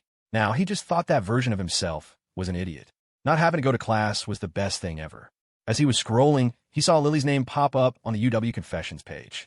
Someone had posted asking who his girlfriend was, since he'd mentioned her during his speech. A few fresh comments had appeared below. That's Lily Thompson, the ice queen of the accounting department. I've never seen a more beautiful girl in my life. Too bad she's taken. Someone needs to hose that guy down. You'd never even get a word in with her. She doesn't talk to anyone in our class. I'm in her class. Only one other girl has her on WhatsApp. Ice queen. Lucas looked up at Lily, who was still combing her hair, and almost burst out laughing. An ice queen? Seriously? Hilarious. There was no ice queen here. Just a cripplingly shy, sweet girl. It was a strange world where social anxiety could be mistaken for aloofness. Come here and let me hug you, Lucas demanded. Okay. Lily obediently walked into his arms. Do you want me to get you some water? If you keep picking at your lips, they'll start to bleed. I don't want to move. You can feed it to me. Okay. Lily quickly brought him a glass of warm water. Feeding him was a small price to pay if it meant he'd actually drink it. Lucas sat up and opened his mouth like a baby bird while she held the glass for him. For some reason, now that she'd been branded with this ridiculous label, teasing her felt even more satisfying. Why is my name on there?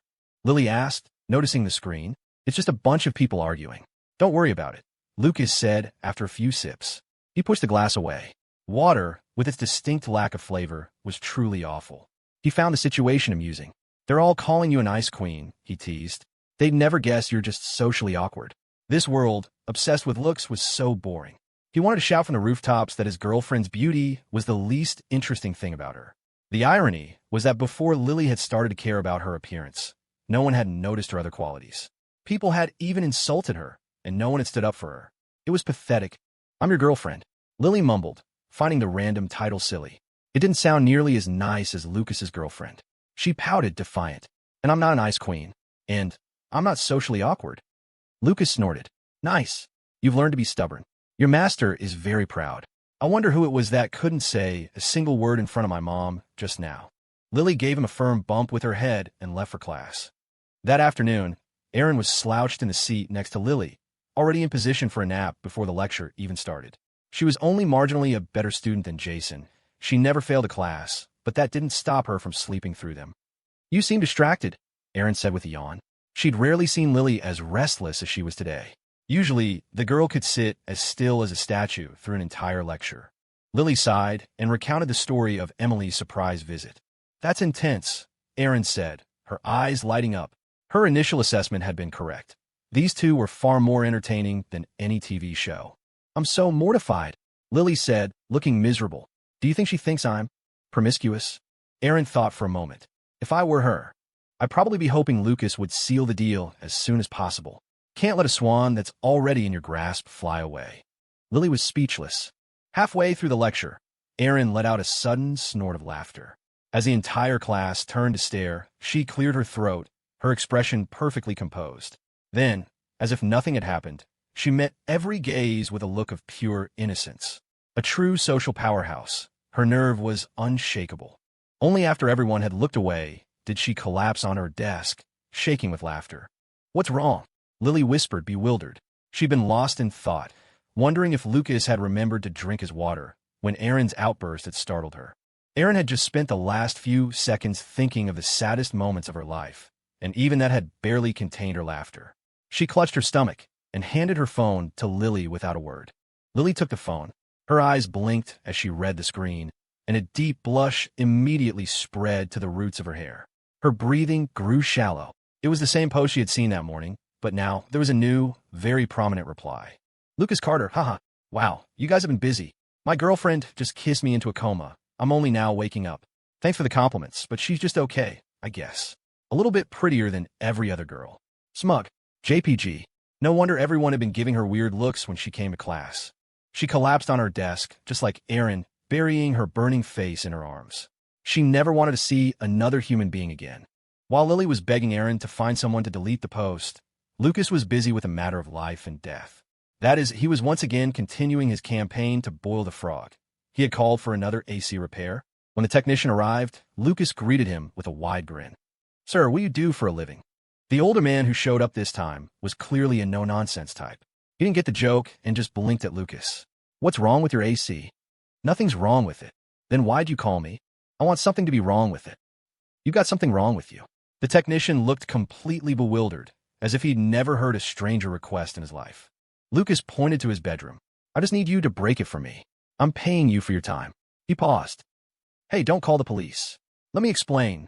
At dusk, spectacular, fiery clouds stretched across the horizon. The old apartment complex was filled with the cheerful noise of children playing after school. It was a neighborhood of the young and the old, a place where you could greet familiar faces and feel a sense of community, one of the few good things about living in an older building. Lily returned after class with bags full of groceries, planning to cook dinner for Lucas before heading home. As she was about to enter the building, she nearly collided with a middle-aged woman with curly hair. You must be Lucas's girlfriend, right? My, you're a pretty one. Lily jumped. Hello, ma'am. Here, take this bag of peaches. I just bought way too many at the market. Oh no, we have some at home.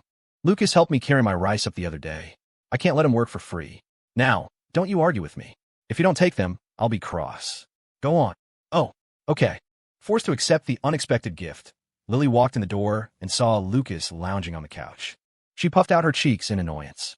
Well, look what the cat dragged in, he said in a strange, exaggerated tone.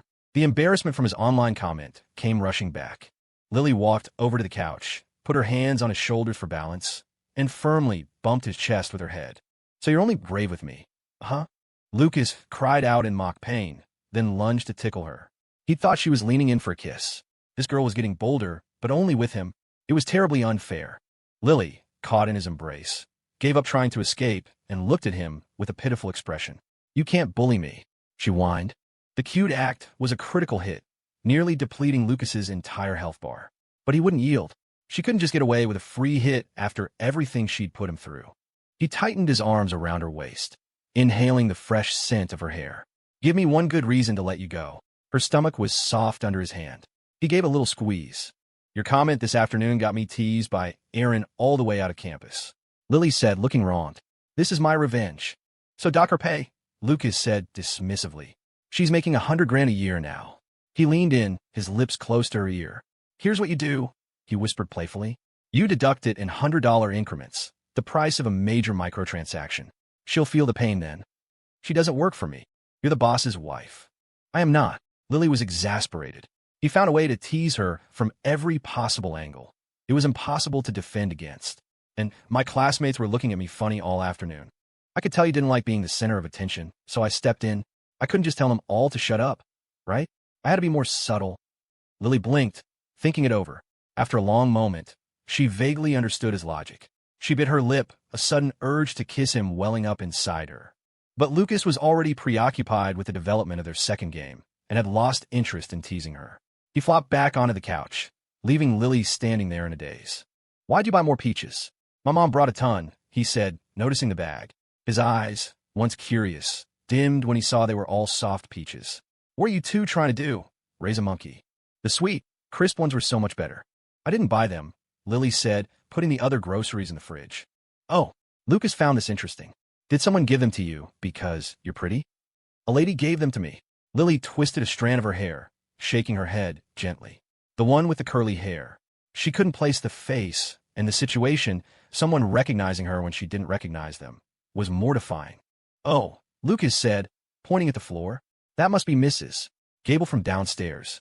Her daughter is an academic advisor at UW in the accounting department, I think." Lily looked at him as if he were a ghost. "How do you know everything?" "We just chatted.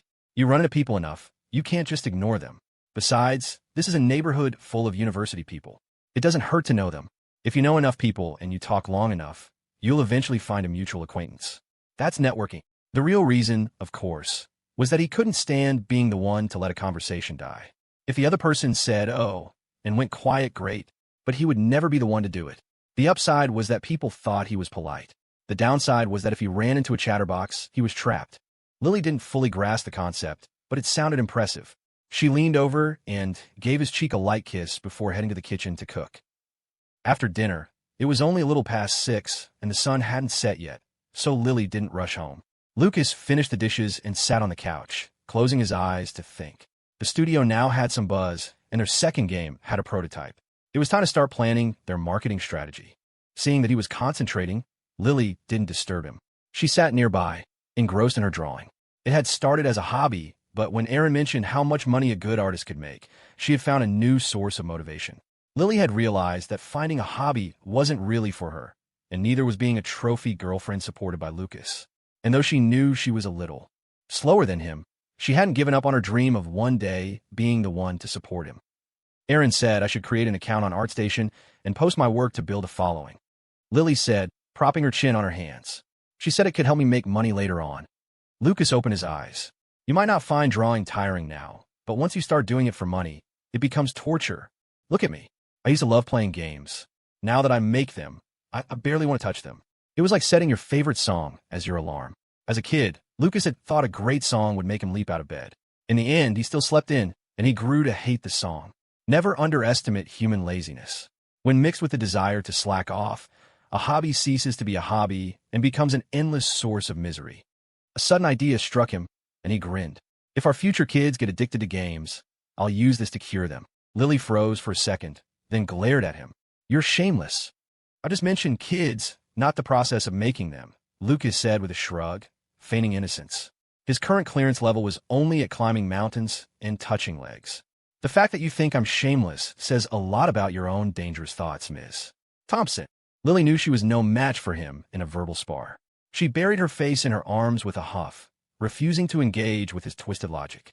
He was the one thinking dirty thoughts all day, and he had the nerve to call her dangerous. It was so unfair. All she had been doing was thinking about names for their kids. Nothing else. "Speaking of which, should I connect you with a professional artist to mentor you?" Lucas asked seriously. Now that he was in the industry, it wouldn't be hard to find someone. "No, it's okay. Erin is so talented. I have enough to learn from her until I can catch up," Lily replied instantly, completely forgetting her plan to give him the silent treatment. After all this time, she was still stuck on level 1 of that particular challenge. She couldn't even last 10 seconds. Lucas smirked. Lily clearly had her own plans. He didn't need to worry about her. "So, should I create the account or not?" she asked. "If you want to try it, go for it." "I thought you wouldn't approve," she said quietly, remembering his long speech. "I was just laying out the pros and cons," Lucas said with a gentle smile. "Whatever you decide to do, I'll support you unconditionally." Lily's clear eyes, visible over her folded arms, blinked once, then quickly darted away. But not before Lucas saw the corners of her eyes crinkle. She was definitely smiling to herself. Heh, my sweet, stubborn girl. The next day, the first of the October-long weekend, Lucas brought Lily to his family's front door. Just as he was about to unlock it, she grabbed his hand. What's wrong? He asked, surprised. I'm not mentally prepared. Lily took a couple of deep breaths. She had finally gotten comfortable around his parents, but after being caught in the act by his mom, all her anxiety had come flooding back, even stronger this time. Lucas squeezed her soft hand. I have a way to make you less nervous. What is it?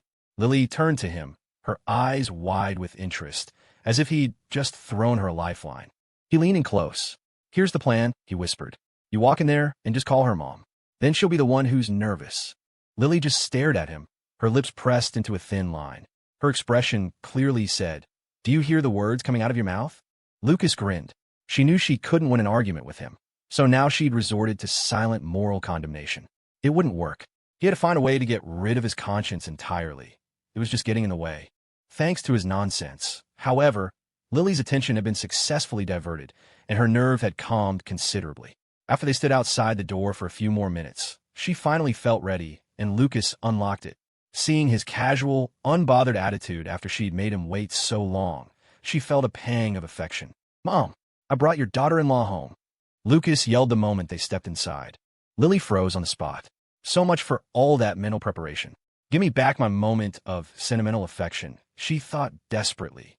Emily emerged from the bedroom, a phone to her ear. Lily, you're here so early. Have a seat. I'm just on a work call. She pointed to the sofa before turning her attention back to the phone. What was that noise? Oh, that was just my son bringing his girlfriend home. About that report. She paused. Is your oldest still single? Oh, you'd better get on that. It's a different world now. It gets harder to find someone the older they get. You know Linda's son is getting married in a few days. She's just sitting at home now, waiting for grandchildren. Emily continued her conversation as she walked back into her room. Lucas shot his mother an exasperated look and led Lily to the sofa. It was obvious what was happening. Emily was now dishing out all the humble brags her colleagues had subjected her to for years. The circle of life for these women with their cushy, stable jobs wasn't about houses or cars. It was about who got a hold of grandchild first. His mom used to come home stressed out by all the anxiety her friends were peddling, and now she was the source of it. How the tables had turned. As soon as they sat down, Lucas noticed Lily kept glancing to the side. He followed her gaze and saw his sister, Emma, lying flat on her back on the other end of the sofa, a book covering her face. Lily probably thought she was sleeping and didn't dare greet her. Lucas had no such qualms. I've lived my whole life without ever imagining you reading a book at home, he said mockingly. What a rare sight. Like a corpse reanimating, Emma slowly sat up. The dark circles under her eyes made her look like a panda. I have no choice. The SATs are coming up. Stop studying. I'll take you shopping. Pick out whatever you want, Lucas said, slapping a credit card on the coffee table. Deal. Emma's dead eyes instantly lit up. But just as her fingers were about to touch the card, Lucas snatched it back with a grin. Just kidding. Never trust anyone. A free life lesson from your big brother. You're welcome. Emma seethed, then launched herself at Lily, burying her face in her arms. Sis, look at him. Lily was used to Emma calling her that by now. She said nothing, but gently began to massage the area around Emma's eyes, her touch and expression incredibly tender. Now, it was Lucas's turn to seethe. He had never wanted to be an only child more than at this moment. He needed to find a way to sell his sister, and he was willing to pay someone to take her. After 2 minutes, he couldn't stand it anymore. Don't you have a conscience? Your sister-in-law's hands get tired too, you know. Emma decided he had a point and sat up with a giggle. My turn, Lucas said, sidling up to Lily. Emma stared at him. Are you even human? She shrieked. Just as the sibling squabble was escalating, Emily came out of her room. The sight of a bickering Lucas and Emma, with a helpless-looking Lily caught in the middle, made her blood pressure spike. She took a deep breath. How old are you two? Still fighting like this? And you've been here all this time without even getting Lily a glass of water. Mom, you're breaking my heart. Lucas whined. If you keep this up, I'm really going to run away from home. The family had a set of 4 matching ceramic mugs, each with a cartoon character on it. Now there were 5. Emily took a brand new mug from the cabinet and poured Lily some water. You promise? If my brother goes, I go too. Emma added, fanning the flames. Surely the 2 of them together were worth more than her future sister-in-law, right? Emily scoffed. Oh, a double blessing. The atmosphere made Lily's lips curve into a soft, genuine smile. Unlike before, when she had felt like an outsider, She now felt like she was part of the picture, a piece of the puzzle that made this warm, chaotic family complete. Her nose tingled. This family had accepted her so completely.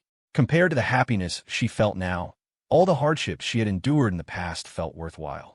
She was so glad she had held on. Emily patted Lily's head. "Later, Lucas and I will go pick up your mother," she said gently.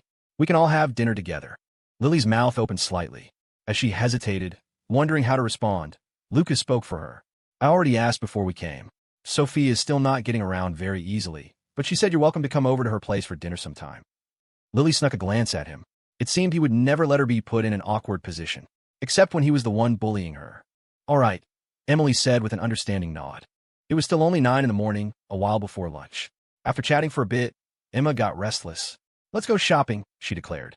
When Lucas didn't respond, she cleverly turned her attention to Lily.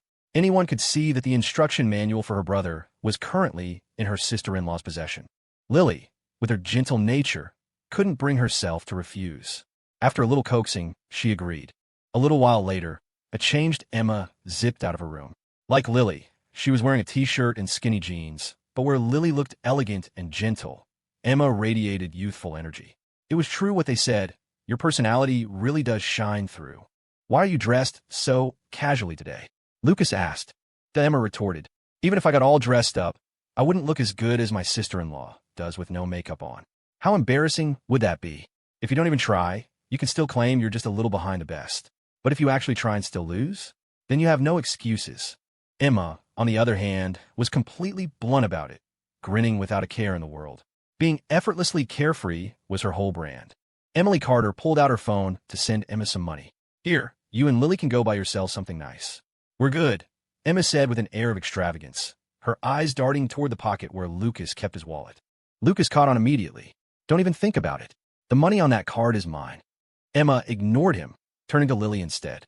"Sis, can you buy me a dress?" Lily mentally calculated her remaining allowance and nodded emphatically.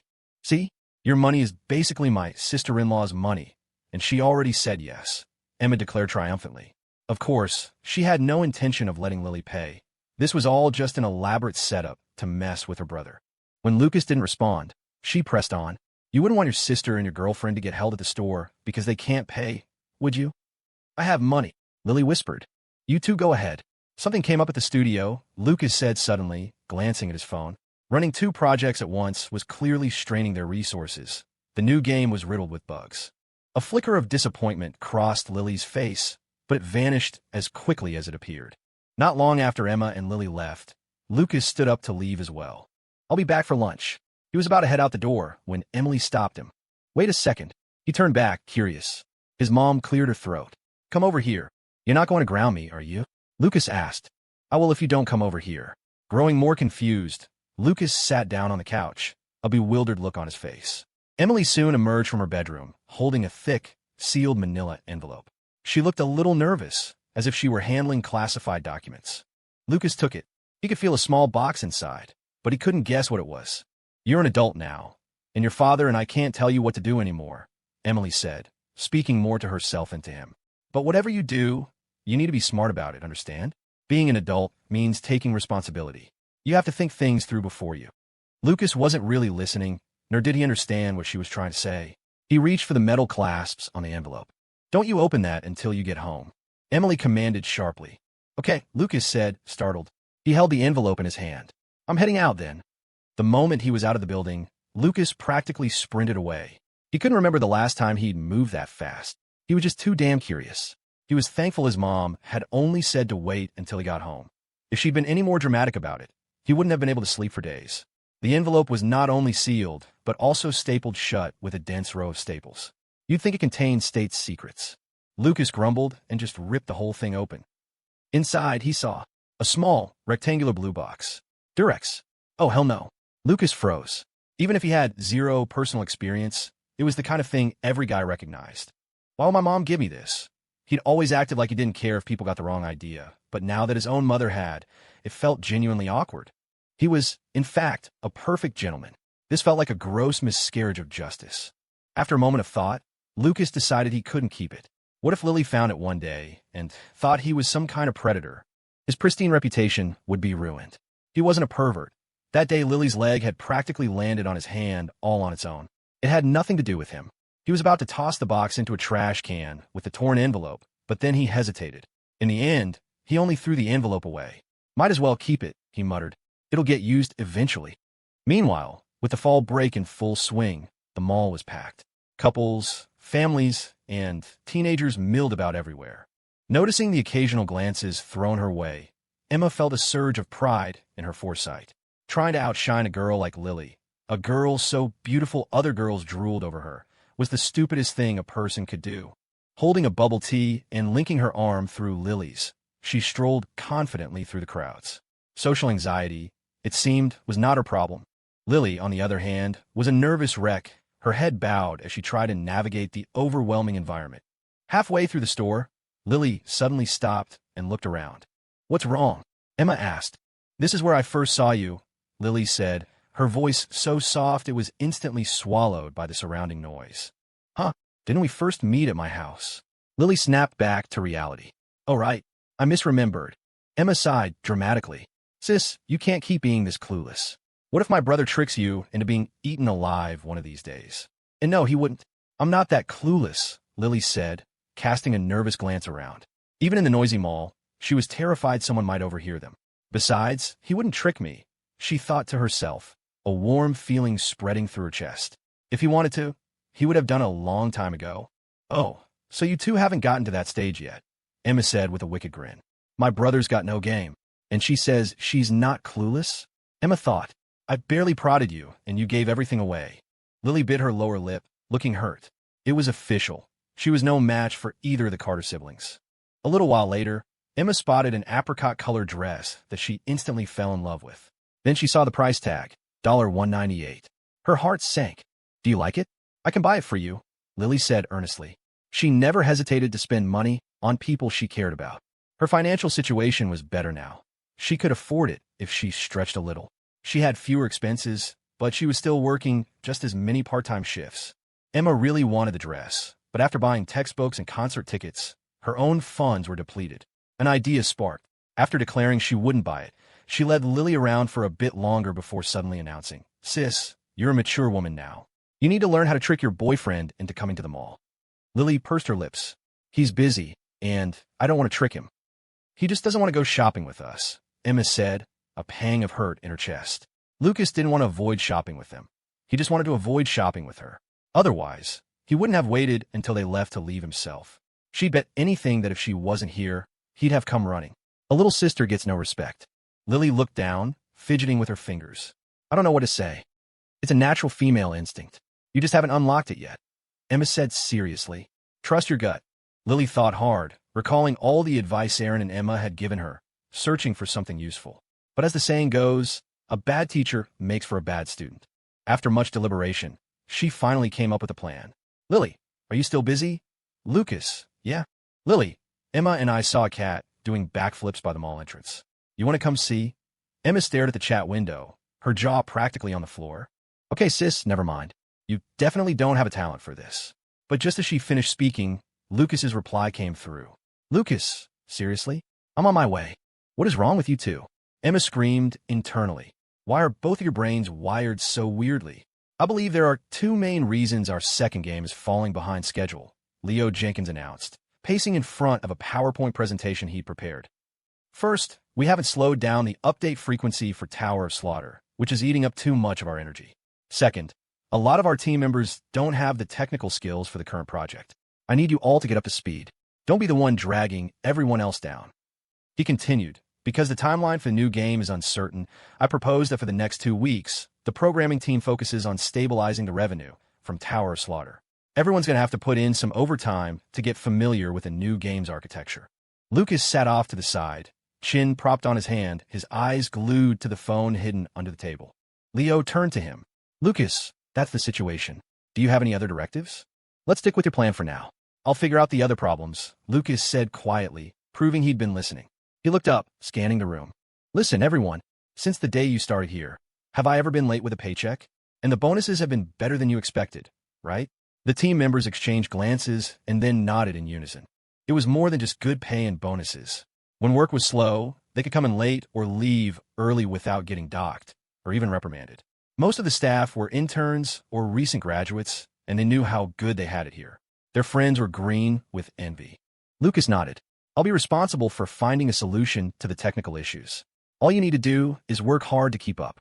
But let me repeat, project deadlines are tied to individuals. If you can't deliver, you'll get your final paycheck and you're out. Got it, they all replied in unison. They were used to his bluntness and knew he meant it. Lucas was chill about them slacking off when things were slow, but he wouldn't hesitate to fire anyone who missed a deadline and held up the team. If there was one person in the company who could make a mistake without consequence, it was the beautiful and ethereal boss's girlfriend. She was, without exaggeration, the apple of his eye. Lucas stood up and walked out, Jason Miller following close behind with a look of disdain. The guy was a master of the carrot and stick approach. A real shark. About the investment from Titan Gaming. Jason started as soon as they were outside, grabbing Lucas's arm. We might need to fly out to San Jose in a few days. He looked troubled. I was hoping you wouldn't have to make the trip, but it seems like they'd rather talk to you. Lucas looked up, thinking for a moment. Let's push it back a few days. Why? It's Lily's birthday. Lucas finished and dangled his car keys, indicating he was leaving. Watching Lucas's retreating back, Jason let out a bitter, weary sigh. It felt just like it had back in college during finals week. Lucas would do his part, then leave the rest to fate and go about his business. Jason, meanwhile, would stare at a mountain of notes, panic, and pull an all-nighter, only to score way lower than Lucas. He couldn't believe it. Lucas had been that carefree when all that was at stake was flunking a class. Now, with their second game on the verge of being dead in the water due to technical problems, he was just as calm. It was the one thing about Lucas he'd never been able to figure out. Lost in thought, his phone rang. It was Vanessa. Her voice, though tinged with exhaustion, was cheerful. I'm finally done with the LSATs. So, have you planned our trip yet? I'm telling you, the thought of it was the only thing that got me through studying. If I could do it all over, I swear I'd major in engineering before I ever chose pre-law again. Jason didn't have the heart to laugh at her joke.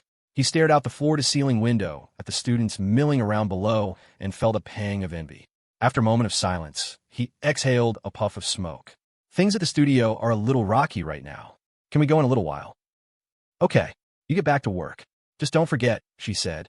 The excitement in her voice was gone, replaced by a flat tone, as if doused with cold water. A moment later, he heard the click of the call ending. He didn't bother calling back. Leaning his head against the back of his chair, he let out a long breath. This was the reality of a startup. Stepping out of your comfort zone meant taking risks. If you didn't, you had no future. He knew panicking wouldn't help, but he didn't have the mental energy for anything else. He just kept thinking they had to find a way to try something. The only viable option was getting technical support from Titan Gaming, which meant he and Lucas absolutely had to make that trip to San Jose.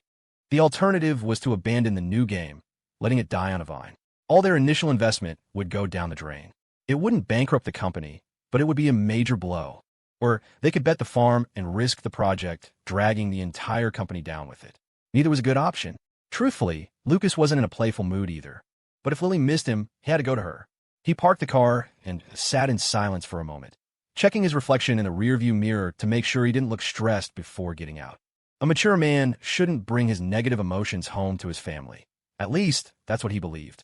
Walking from the parking lot to the mall entrance, he didn't even have to look hard to spot a slender figure standing there timidly, oblivious to the sun beating down on her. Lily was waiting for him. She was wearing the t-shirt he'd bought her with a pair of form-fitting blue jeans. Her hands were clasped in front of her, her fingers fiddling nervously. She looked like a lost little girl waiting for her parents to find her. Didn't I tell you not to wait for me outside? You'll get a sunburn, Lucas said, knowing it was useless but unable to stop himself. I'm not hot, she said, her eyes lighting up with undisguised joy when she saw him. So, where's the cat? Lucas asked with a smile.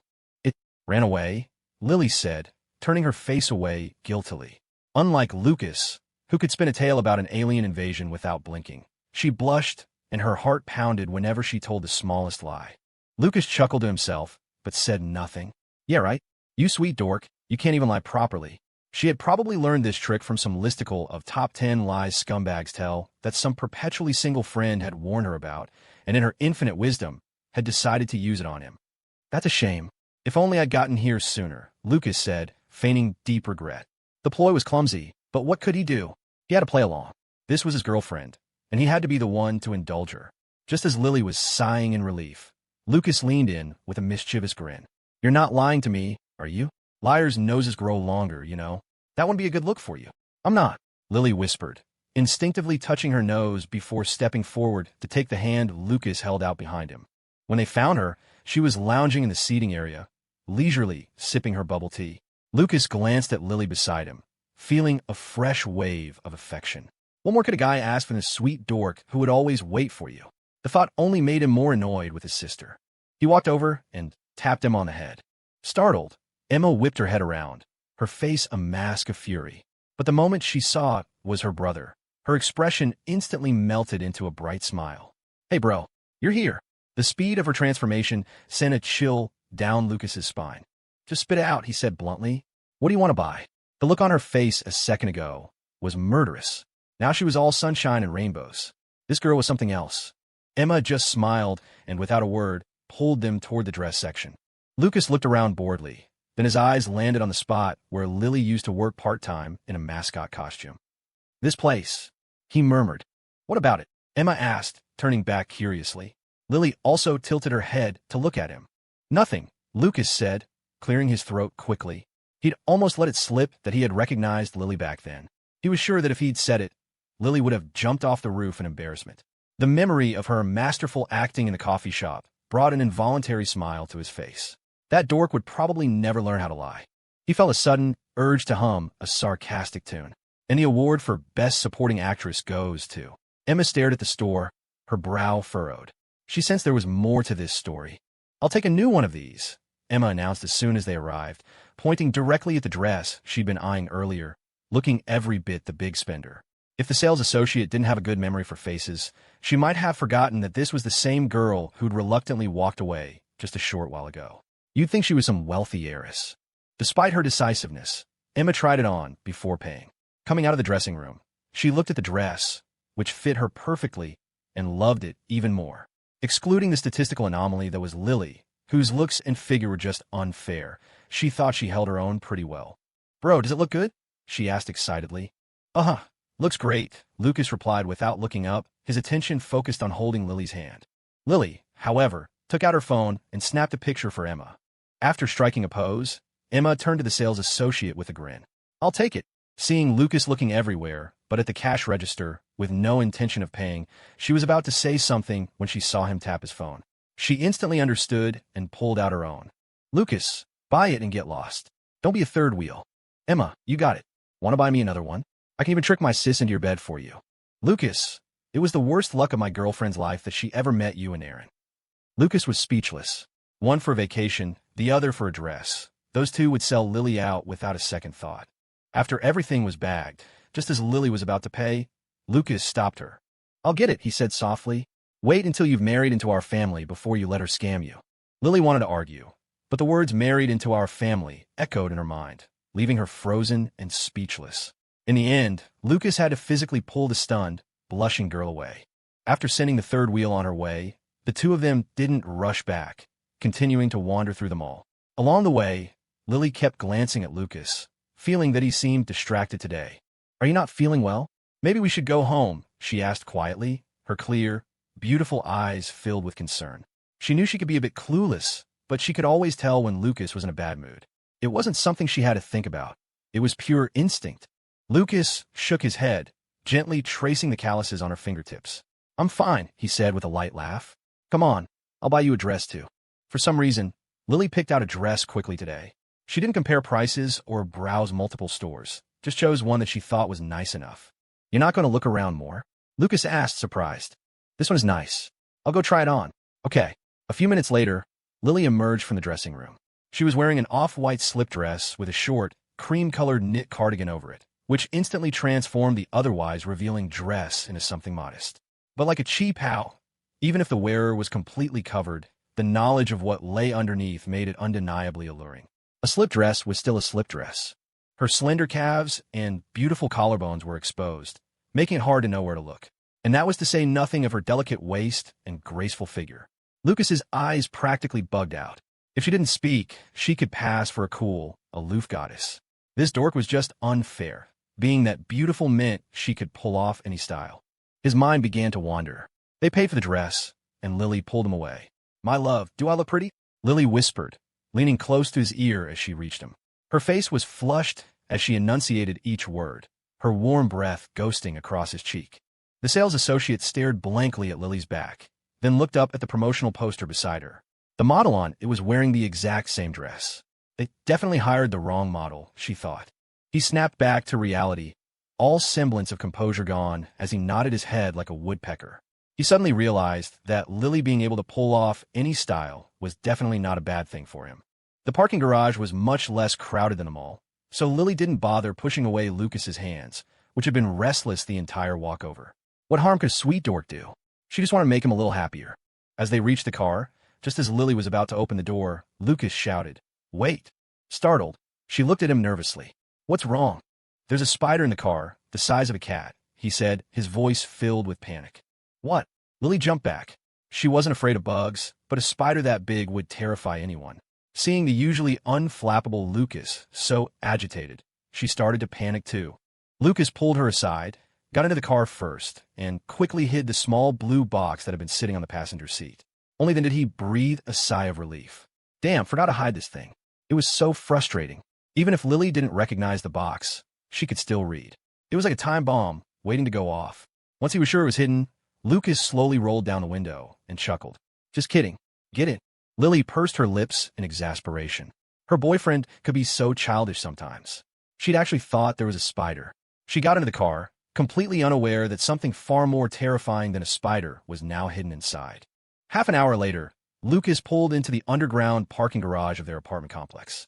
He found it strange that Lily hadn't said a word the entire ride, looking like she was in a bad mood. "I'm sorry," she whispered. She really hated lying to him, no matter how small the lie. "What are you sorry for?" "I lied. I didn't see a cat doing a backflip," she said, her hands twisting together, her voice trembling slightly. Her watery, glistening eyes were filled with guilt as she looked at him. I just really missed you." The entire ride, she had been worrying. Had she been too selfish? Was he really busy? Was something wrong at work? Had she just made things more difficult for him? The guilt washed over her in waves, suffocating her. The word selfish should never have entered her mind. What's there to be sorry about? "You're so silly," Lucas chuckled. He didn't care about something like that. He actually found it amusing. When he saw her message, he'd thought it was adorable. But then, another thought occurred to him. He said slowly, "But kids who make mistakes have to accept their punishment." "What punishment?" Lily asked nervously. He wasn't going to spank her, was he? A smirk played on Lucas's lips. "I'm not telling you. You'll find out in my room." "Oh, I'll go make dinner." As soon as they were inside, Lily tried to make a run for it.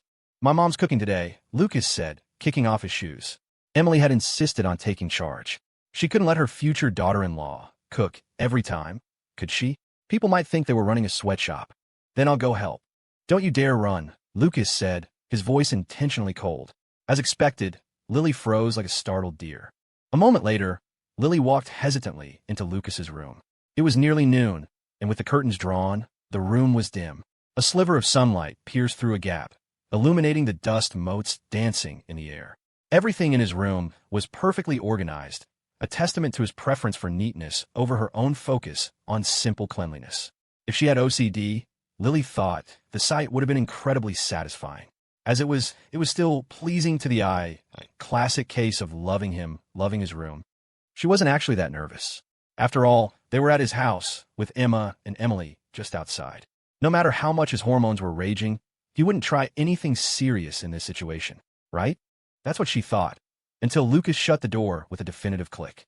Lily spun around, staring at him in bewilderment. "What are you doing?" "Isn't it obvious?" he said, his face a blank mask. As he advanced, she backed away until she stumbled and fell onto the bed. The cardigan she wore over her slip dress fell open, revealing her elegant neck and the delicate curve of her collarbones. Her clear, bright eyes were fixed on him, the picture of an innocent maiden about to be wronged. The sight made Lucas swallow hard. He leaned down, his lips hovering just inches from hers. He could feel her short, warm breaths against his skin. In a last, desperate act, Lily remembered her trump card. "Your mom and Emma are right outside," she whispered. Lucas nodded. "Which is why I suggest you keep your voice down. You wouldn't want them to hear." "Wait, what?" Lily couldn't comprehend how he had managed to turn a threat back on her. Their lips pressed together. Lucas's hands were never idle during a kiss, but this time, she didn't dare resist. This was her punishment for lying, after all. After a few seconds, he gave her hand a gentle squeeze, and she obediently parted her lips. Talent was a funny thing. Lucas had awakened his masculine instincts and was now miles ahead, leaving Lily to fumble along in her attempts to keep up. "Lie down, now," he said suddenly, his tone uncharacteristically cold and strange. Lily froze. Was she really going to lose her virtue over a little white lie? That seemed a bit extreme. Seeing his unwavering gaze, she began to panic. "No, not yet. My mom isn't fully recovered. What if I got pregnant? Who would take care of her? Just a little longer, it'll be okay soon." She pleaded softly, her voice trembling. She didn't realize how far her boundaries had already shifted, leaving her standing at the edge of a cliff. Sophia's recovery was going exceptionally well. She would be self-sufficient soon. Lucas didn't quite catch her meaning. He continued his act. "Do you have any idea who you're talking to? I'm warning you, you're playing with fire." Lily shrank back, a mixture of fear and anxiety welling up inside her. Just as she was starting to feel genuinely hurt, Lucas's brooding CEO act completely fell apart. "That was so cringy," he said, clutching his stomach as he laughed. "I can't believe you actually fell for it." He couldn't fathom how male leads in those novels could say such ridiculous lines with a straight face. Just mimicking it for fun gave him goosebumps. His laughter died down when he saw her hurt expression. A pang of guilt hit him. "God, I'm such a jerk. What did you mean, it'll be okay soon?" he asked curiously. "I got nervous and misspoke. It's nothing." "Oh." Lucas, his mind already a mess, didn't press further. He went straight for his original goal, making a grabbing motion with his hand. "Legs." The girl pursed her lips, but eventually complied, sitting sideways and resting her long, slender legs on his lap. Lucas felt like he had finally figured out her instruction manual. Lily was the type of person who liked to compromise. For instance, if you asked to touch her leg, she would be shy and refuse. But if you told her you wanted to devour her whole, she would meet you in the middle and let you touch her leg. If he kept digging these little traps, wouldn't sharing a bed with her be just around the corner? And once they were in the same bed, the rest would follow naturally. Her legs were incredibly smooth. His palm glided from her thigh down to her calf like it was on a water slide. It was better than any stress relief toy. He swallowed again and leaned over to kiss her thigh. Lily jumped. "Why did you kiss me there?" Feeling rebellious, Lucas planted another kiss on her other leg. "Where can't I kiss you?" he teased with a grin. "You're going to marry me one day. What part of you won't be mine?" The girl bit her lip, embarrassed. The stimulation made her press her legs tightly together, her feet rubbing against each other nervously. "It's all yours." That little movement drew Lucas's attention to a new target. While he wasn't a foot fetishist, he doubted many could resist a girl in short white socks. But no, he was definitely not a foot fetishist. Lily didn't even bother asking why he was touching her feet now. She just whispered, "You can't kiss here." I haven't sunk to that level of depravity yet. He didn't know why he'd unconsciously added the yet. Since Lily was extremely ticklish, Lucas soon returned to just caressing her legs. He stared straight ahead, his gaze unfocused.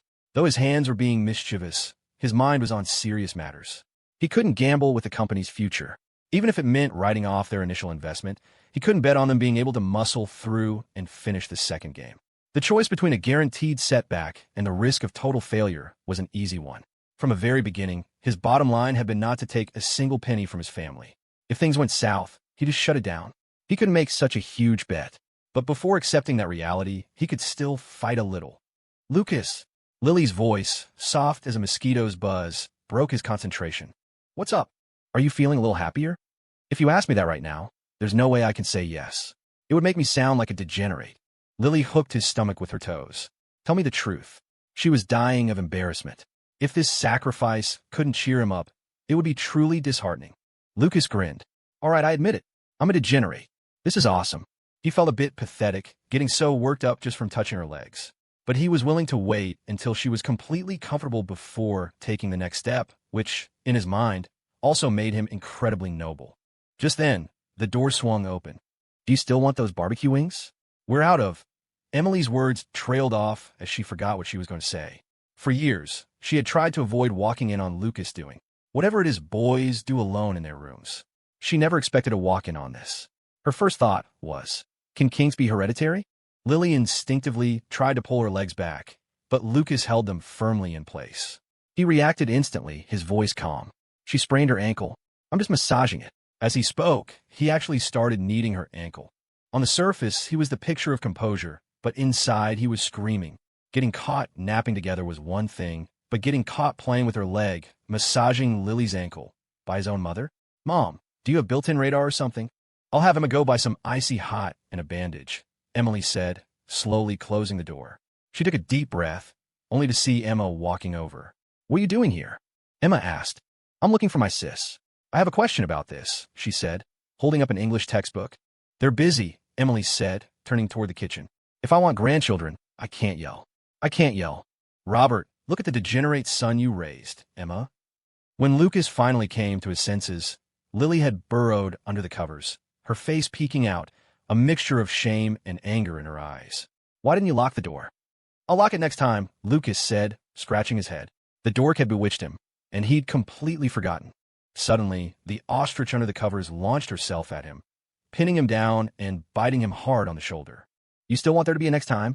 A little while later, after Lucas had hidden the bite mark on his shoulder and Lily had covered the hickeys on her collarbone and inner thigh, they emerged from the room as if nothing had happened. Lily followed behind him, head down, her cheeks bright red. Lucas Prevention Protocol, Rule Number 1. Do not wear overly convenient clothing, like a slip dress. Emily's cooking was delicious. To treat Lily, she had made 4 dishes, a soup, and even bought a roasted chicken. Lucas was too embarrassed to speak, so he just shoveled food into his mouth like Emma, quickly finishing his bowl of rice. I'll get it, he said, starting to stand up. But Lily was faster, rising to take his bowl to the kitchen. Is that a red spot on my sis's collarbone? Is she allergic to something? Emma, ever observant, asked, watching Lily's retreating back. Emily swallowed a mouthful of food and said gravely, Your brother was probably just a bit too forceful with his massage. Emma looked utterly confused. What kind of massage was that? Lucas wanted to die. He was about to offer a rebuttal when he saw Emily glare at him, and the words died in his throat. He felt his mom was being a little indecisive. 1 minute, she was eager for grandchildren. The next, she was worried he'd take advantage of Lily's obedience. He felt wronged. He hadn't done anything. Just some kissing, some hiking, and now a little leg playing. Perfectly normal. He wasn't like those perverts out there. He had morals.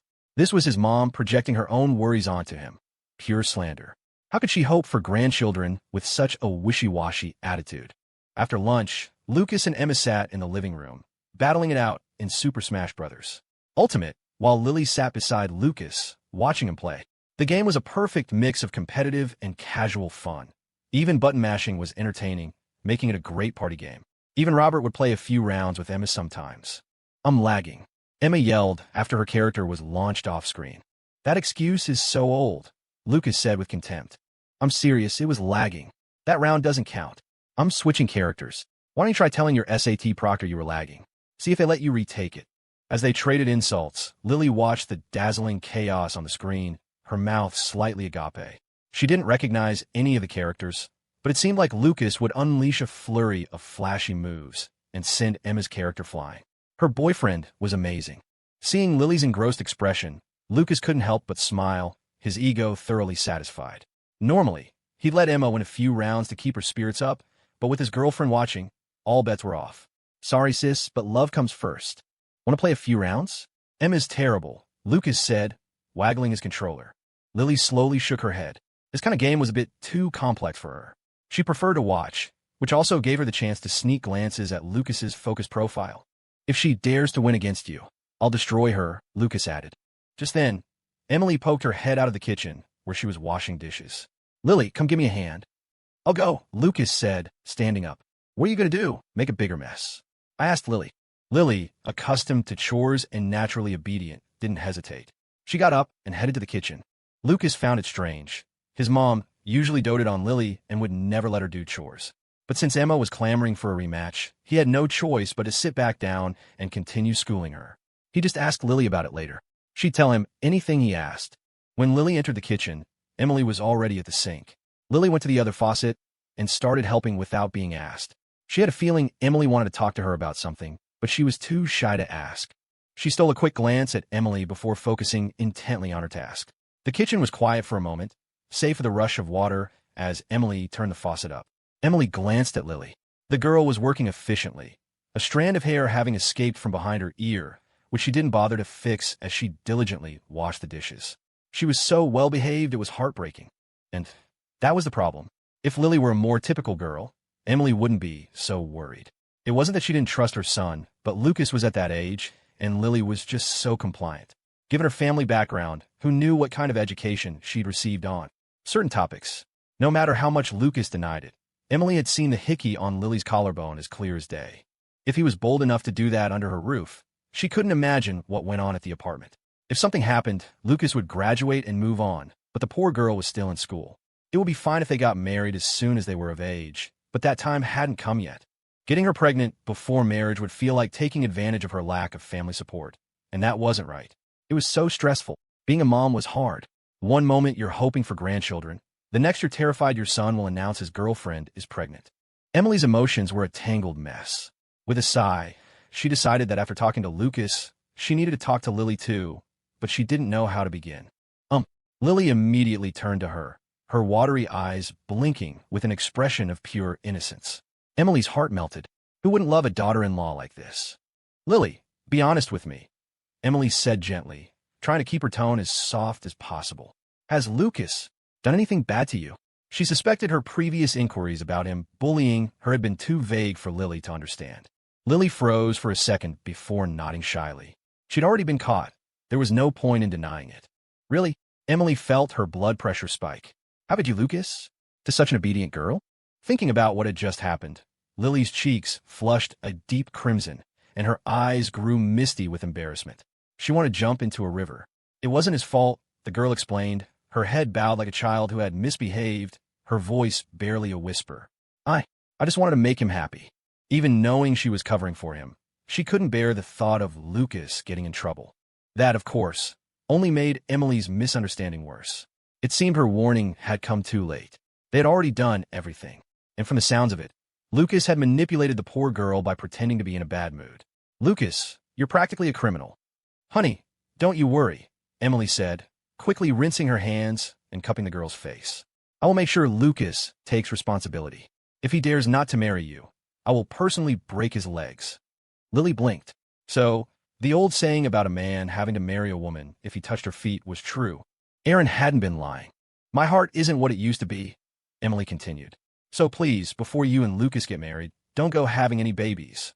We won't, Lily replied immediately, though she found the request odd. Neither of them realized they were on completely different wavelengths, each talking about their own concerns. A short while later, Emily came out of the kitchen. Lucas, lounging on the couch, called out lazily, Mom, I want some watermelon. Emily looked at her grinning son, at a loss for words. Finally, she couldn't restrain herself and gave him a swift kick. Just wait until your father gets back from his business trip. Then we'll deal with you. Lucas stared at her, completely bewildered, forgetting to even cry out in pain. A few seconds later, it hit him. What did you hit me for? You know what you did. Do you want me to say it in front of Emma and embarrass you? Lucas scratched his nose and fell silent. He definitely didn't want his little sister knowing he had a thing for legs. And feet. No, not feet. Seeing Lucas tacitly admit his guilt, Emily's heart skipped a beat. This one's a lost cause. Time to focus on the next generation. Lily had to go to her part-time job in the afternoon, and Lucas had to head back to the studio, so he offered to drive her. She even went back to the apartment to change into a more conventional outfit. The afternoon sky was overcast and gloomy.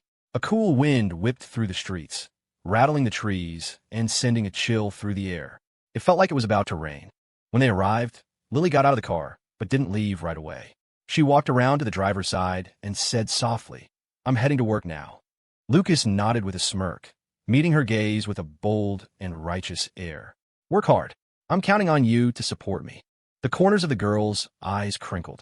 Her silky hair danced in the wind as she chuckled. Okay. The sight made Lucas regret not bringing his DSLR camera. She was about to turn away when she realized he was still holding her wrist, just smiling at her. Lily's mind worked quickly. Seeing no one was watching, she leaned in and gave him a quick peck on the forehead. Okay, I'm going to work now, she repeated, confident that she had fulfilled her duty. That's more like it, Lucas grunted, then suddenly remembered her trip to the kitchen. By the way, what did my mom talk to you about? Under his curious gaze, Lily glanced at the time, realizing she was about to be late. She quickly summarized the key points and said slowly, Your mom said we can't have kids before we get married. Lucas. After dropping Lily off, Lucas headed straight back to the studio. Even though he hadn't mentioned anything about overtime pay, a surprising number of people were still at their desks. Leo Jenkins was, of course, one of them. Lucas thought the guy had a screw loose just like Jason. They were both all about chasing the dream. Lucas placed a few umbrellas he'd bought by the door and walked curiously over to Leo's desk. He found him testing code while squeezing a small yellow rubber duck in his hand. "Is this a programmer thing?" Lucas asked, amused. He'd heard that many programmers talk through their logic with an inanimate object, as if explaining it out loud helped them catch bugs. "I used to use my wife's anime figure," Leo explained. "But the other said I was being a creep, so I switched." "By switching, you basically confirmed you're a creep," Lucas said, a master of this particular brand of logic. "If it were me, I'd have just said it's a tool for debugging." It was the same logic he used to shamelessly trick Lily. Leo turned and looked at him seriously. "I can't talk about my wife like that." How could he call his beloved anime wife a tool? Lucas's eyebrow twitched. "You nerd or something else?" "Lucas, this stuff is seriously hard. I think I'm losing my hair," a guy with a buzz cut sitting next to Leo complained, his face planted on the desk. "There's always a way. We just have to push through," Leo said with his trademark optimism. He then excitedly pointed a finger at a 2D model on his monitor. "Look at this. The result of an all-nighter. I'm maxed out at stats." Lucas couldn't be bothered to mock his cringy theatrics. He just snorted. "That's right.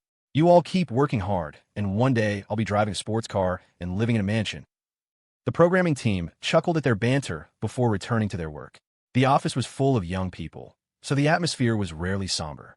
A little while later, seeing Lucas standing behind him with his hands on the back of his chair, lost in thought, Leo offered some advice.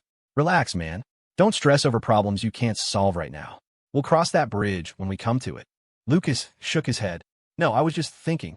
Why did my mom suddenly bring up kids? All he'd done was get caught touching Lily's leg. His mom hadn't said a word then, but after talking to Lily, she'd kicked him. The more he thought about it, the less sense it made. Where'd he gone wrong?" Leo was speechless for a moment, then figured Lucas's state of mind wasn't so bad after all. "I wish Jason had your attitude. He's been so down lately." "It's not that I have a good attitude. I'm just not as ambitious," Lucas said, glancing at Jason's empty chair with a sigh. "The more you want, the more you have to sacrifice. You either control your desires or you accept the anxiety and hardship that come with them." That had always been his philosophy. Being stuck in the middle was the surest way to end up with nothing. Titan Gaming has a mobile studio that's made a side-scrolling fighting game before. They acquired them a couple of years ago, Leo said, pulling up a comparison report between the two games for Lucas to see. "If we can really get their technical support, the new game's development won't be so stuck." Lucas nodded.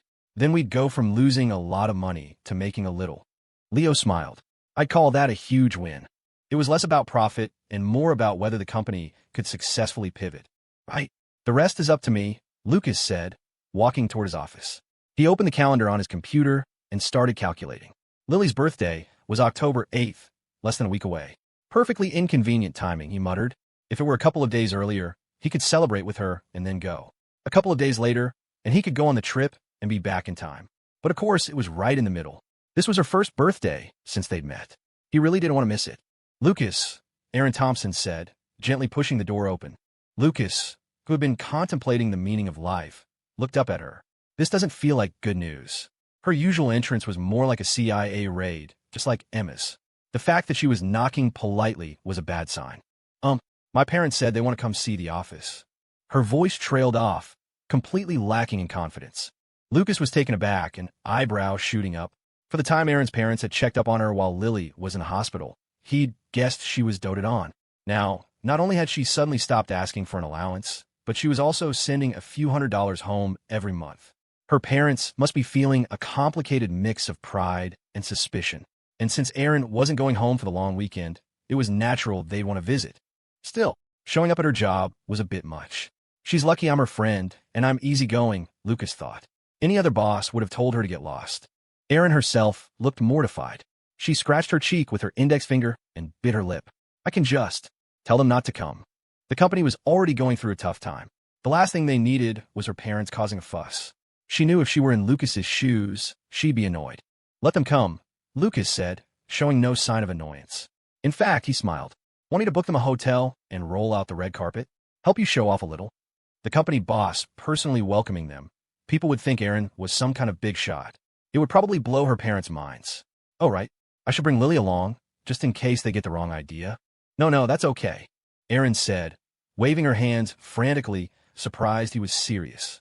"Just let them look around for 10 minutes. I'll get them out of here as soon as they're done." "It's fine." Lucas turned his attention back to his computer screen, his mind returning to what really mattered. He'd been so busy, he hadn't even thought about what to get Lily for her birthday. Erin backed out of the office, closing the door softly behind her. She sniffled, feeling surprisingly touched. She just had a huge fight with her parents about this. They'd given her an ultimatum: either let them see for themselves that everything was okay, or quit. She'd only agreed under duress and had dreaded asking Lucas, fully expecting to get chewed out. But he hadn't been mad at all. He seemed to understand everyone.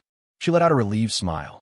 Maybe it was because of his personality that she felt 100% confident in trusting Lily to him.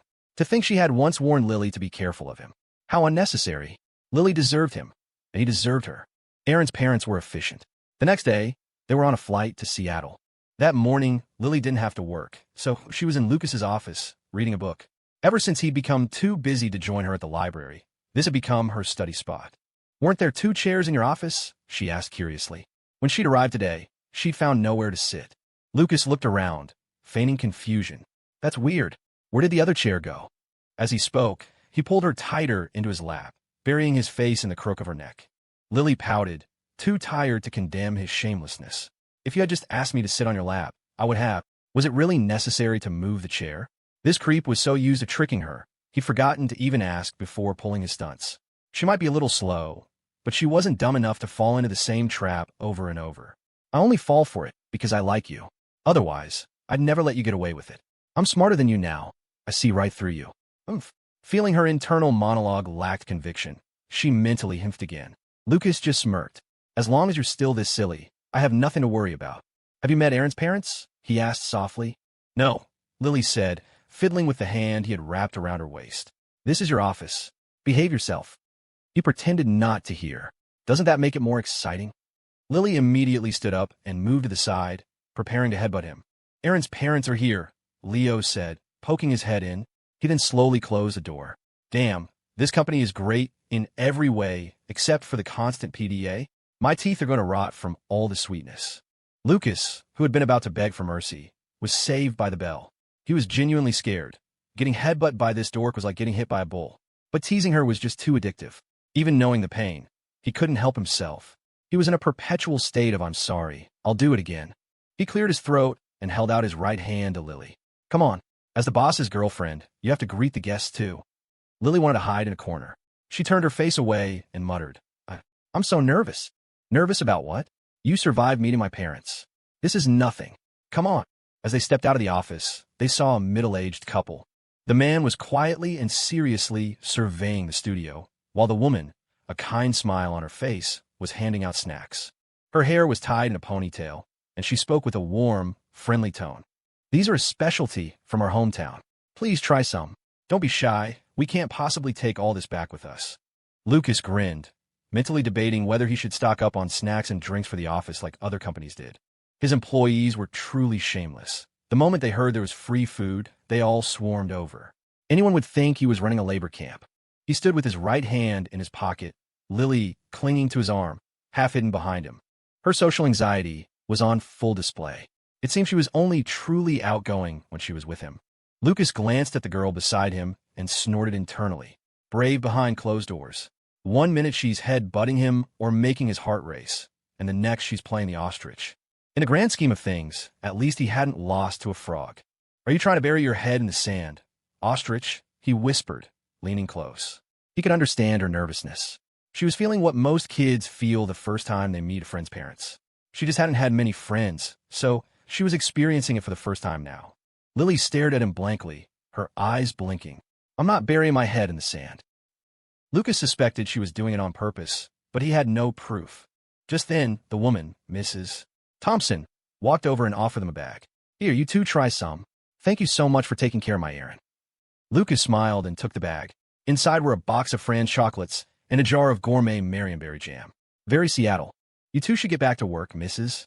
Thompson said apologetically. "I don't want to get you in trouble with your boss." As she spoke, several people who had been munching away looked up in unison, their eyes wide with a pure, unadulterated cluelessness. "Our boss is right there," Erin said, pointing a finger at Lucas while pressing her other hand to her forehead. She wanted the ground to swallow her whole. How was she ever going to show her face here again? Mrs. Thompson turned, surprised. The young man she was pointing at was happily munching on a chocolate, while a stunningly beautiful girl beside him occasionally wiped the corner of his mouth with a napkin. The display of affection was so tender it left her momentarily stunned. It was only then that she noticed the girl hiding behind Lucas. A wave of panic washed over Mrs. Thompson. She was interrupting their work right in front of their boss. She hurried over to Lucas, flustered, to properly introduce herself. Mr. Thompson followed, offering Lucas a cigarette. Lucas never smoked, but he accepted it with a polite thank you. Sorry to have troubled you, the man said earnestly. Not all. I should be the one apologizing, Lucas replied. I would have picked you up from the airport, but I couldn't get a hold of Erin. That's just like her, Mr. Thompson said, visibly relaxing. Lucas's demeanor had already given him a good impression. You've accomplished so much at such a young age, Mr. Carter. As a purchasing manager, he'd met his fair share of company presidents, but never one this young. Please don't call me that. Your daughter just calls me by my name. Lucas is fine. Haha, all right. Mrs.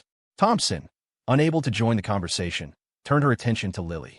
After a moment, something clicked. You must be Lily, right? She asked. I've heard Erin talk so much about you. Startled, Lily peeked out from behind Lucas. Annie, how did you know? Confirming that this was her daughter's best friend, Mrs. Thompson's demeanor softened.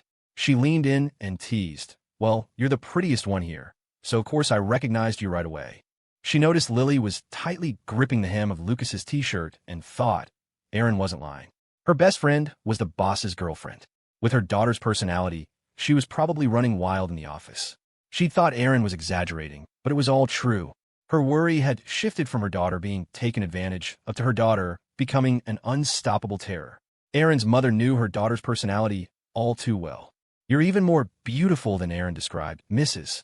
Thompson said with a smile, pushing aside her complex thoughts. Thanks to Erin, her impression of Lily was already excellent. Thank you, Aunt. Even though Lucas had introduced himself as Erin's friend, Mr.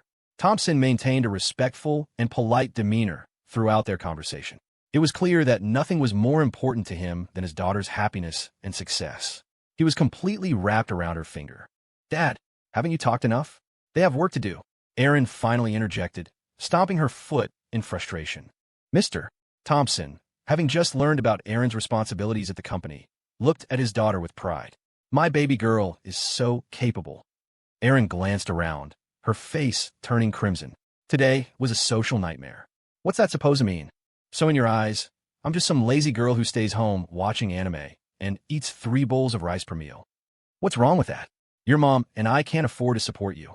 We were just worried you'd have a hard time out here on your own. Mr. Thompson wasn't the least bit offended by his daughter's tone. He reached out and stroked her hair gently. You were so sick as a child. The fact that you grew up so strong is the greatest gift you could have ever given us. I don't want to ask anything more of you. All I want is for you to be happy and healthy every day. The sharp, capable man's voice trembled with emotion by the end. The words caught in Erin's throat, and she couldn't say a thing. Lucas was taken aback. His assessment of Erin's father had been right. He couldn't imagine doting on a future daughter of his own any more than this. No, wait, he'd probably spoil her even more. His thoughts inevitably drifted to the girl beside him, a daughter with this dork. Their eyes met at that exact moment. What is it? Lily whispered. Nothing. Lucas, caught off guard, quickly looked away. He thought he saw a hint of redness in her eyes, but didn't dare look again. Silly dork, why were you looking at me? It was no wonder they had raised a daughter with social anxiety. In a matter of moments, the couple managed to turn the slightly tense atmosphere into a lively one. Everyone after work, dinner's on me. Mr. Thompson announced, then turned to Lucas. Mr. Carter, Lucas, you have to do this old man the honor. Of course, Lucas said, instinctively reaching for Lily's hand, only to find empty air. He turned his head. The girl who had been hiding behind him was gone. Huh, where did my giant girlfriend go? While everyone was caught up in the commotion, Lily slipped away into Lucas's office, closing the door as quietly as she could. She didn't want to disturb the cheerful atmosphere. She sank into a chair, a wave of melancholy washing over her as she let out a long sigh. After a moment of silence, she took out her phone and opened a photo she rarely looked at but knew by heart. It was a picture of a picture, old and faded. At the center was a handsome man in his early 30s, his skin tanned from the sun. He held a young Lily in one arm. The backdrop was one of those cheap plastic sheets from small-town photo studio, printed with a creek and a wooden bridge. This man was her father. In the photo, he was looking down at her, a look of pure adoration on his face, full of hope for the future. His clothes were worn, but he looked like a man who could conquer anything. Lily bit her trembling lip, fighting back the tears that threatened to fall. I have to be strong, she told herself. Crime will only be a burden to Lucas. But soon, the man's face in the photo began to blur, just as it had in her memory, obscured by a fog she could never see through. They had been poor back then.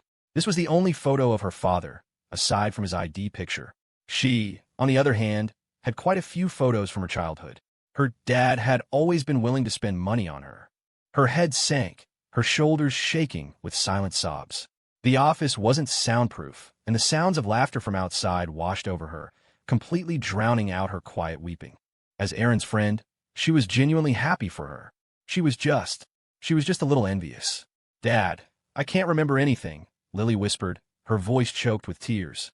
It's been so long. I'm starting to forget everything about you. All I remember is that you were good to me, but I miss you so much. Just then, there were 2 soft knocks on the door. She frantically wiped her tears and turned her face away. Silly dork, Lucas said, waiting a full 10 seconds before entering. He closed the door gently behind him, and the noise from outside instantly muffled, as if they had suddenly been submerged in water. Realizing it was him, she turned back, her head still bowed low, like a child caught skipping class. Lucas froze for a moment. Then, without a word, he knelt in front of her and began to gently wipe away her tears with a tissue, just as he had promised he would that day in front of them all. I am okay now, Lily said, gripping the hand he held against her cheek, savoring its comforting touch. She forced a smile. You should go back out there. They'll be looking for you. She knew Lucas was the life of the party. No one would notice her absence, but his would be immediately felt. If you say that again, I'm going to have my way with you, he threatened softly. He stood up and pulled her into a hug. Nothing else matters as much as you. Lily didn't say anything more. She just rested her forehead against his chest and let the tears fall, some landing silently on the polished floor, others tracing a path down her nose. The drops splattered, then pooled together. The thought that she had just mopped this very floor this morning only made her want to cry more. After a long silence, Lucas spoke. You still have me. Yes, I still have you. Lily felt a profound sense of gratitude. And you have more than just me. My parents and Emma adore you, he said, kissing her tear-streaked cheek. It tasted salty. Sophia sees you as the most important person in the world, and Aaron loves you to death. You have so many people around you who would do anything to take care of you. And most importantly, I will always be by your side. He was nervous, his words fumbling and clumsy in a way they rarely were. Maybe you just miss your dad, but I want you to know that I will do everything I can to make you just as happy. Happier than anyone. I can't change the past, but I can be a part of your future. He scratched his head, feeling more awkward than he had since he'd met her. To his surprise, Lily let out a small laugh, which almost turned into a snort. She quickly covered her mouth. What are you laughing at, he asked. I've never seen you so nervous when you talk. It's kind of dorky, she said, dabbing her nose with a tissue. She looked up at him, her eyes red and swollen. Her boyfriend could give a speech in front of hundreds without batting an eye, but comforting her made him a nervous wreck. You're not allowed to call me dorky, he said with a stern face. His reaction startled her. Why not? She asked timidly. He poked her forehead. If someone who couldn't solve 1 + 1 called you bad at math, you'd be annoyed too. Lily pouted. His comment had somehow chased away her tears. I'm not dorky. After a moment, she held out her phone. This is a picture of my dad, she said softly. It was the first time Lucas had seen a photo of his future father-in-law. He had the charm of an 80s rock star. Lily had definitely inherited her warm, friendly smile from him. Try as she might, Lily couldn't recall much more. She sighed. She wished she could turn back time, to tell her father not to skip breakfast to save money, not to live on stale bread and water. But she couldn't. All she could do was cherish what she had now. Realizing this, Lily gently squeezed Lucas's fingers. Do you want to have kids one day? She asked quietly. That's a trick question, Lucas said, his brow furrowing. He suspected that if he said yes, he'd immediately be branded a pervert. The interpretation of having kids, whether it meant the process or the result, was entirely up to this dork. No, it's not, Lily mumbled, thinking he'd seen right through her. He leaned in with a mischievous grin. So, you're saying you'll have kids with me one day?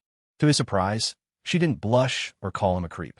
Instead, she looked at him with unwavering determination. I will, if you promise to always eat properly, she said, her gaze locked on his. Is this for real? Just as Lucas's mouth was about to get ahead of his brain again, there were 2 loud knocks on the door. Lily, Are you in there? It was Erin, her voice filled with concern. See? I'm not the only one who worries about you, Lucas said with a soft laugh. But if you really don't want to go today, that's fine. I'll make up an excuse.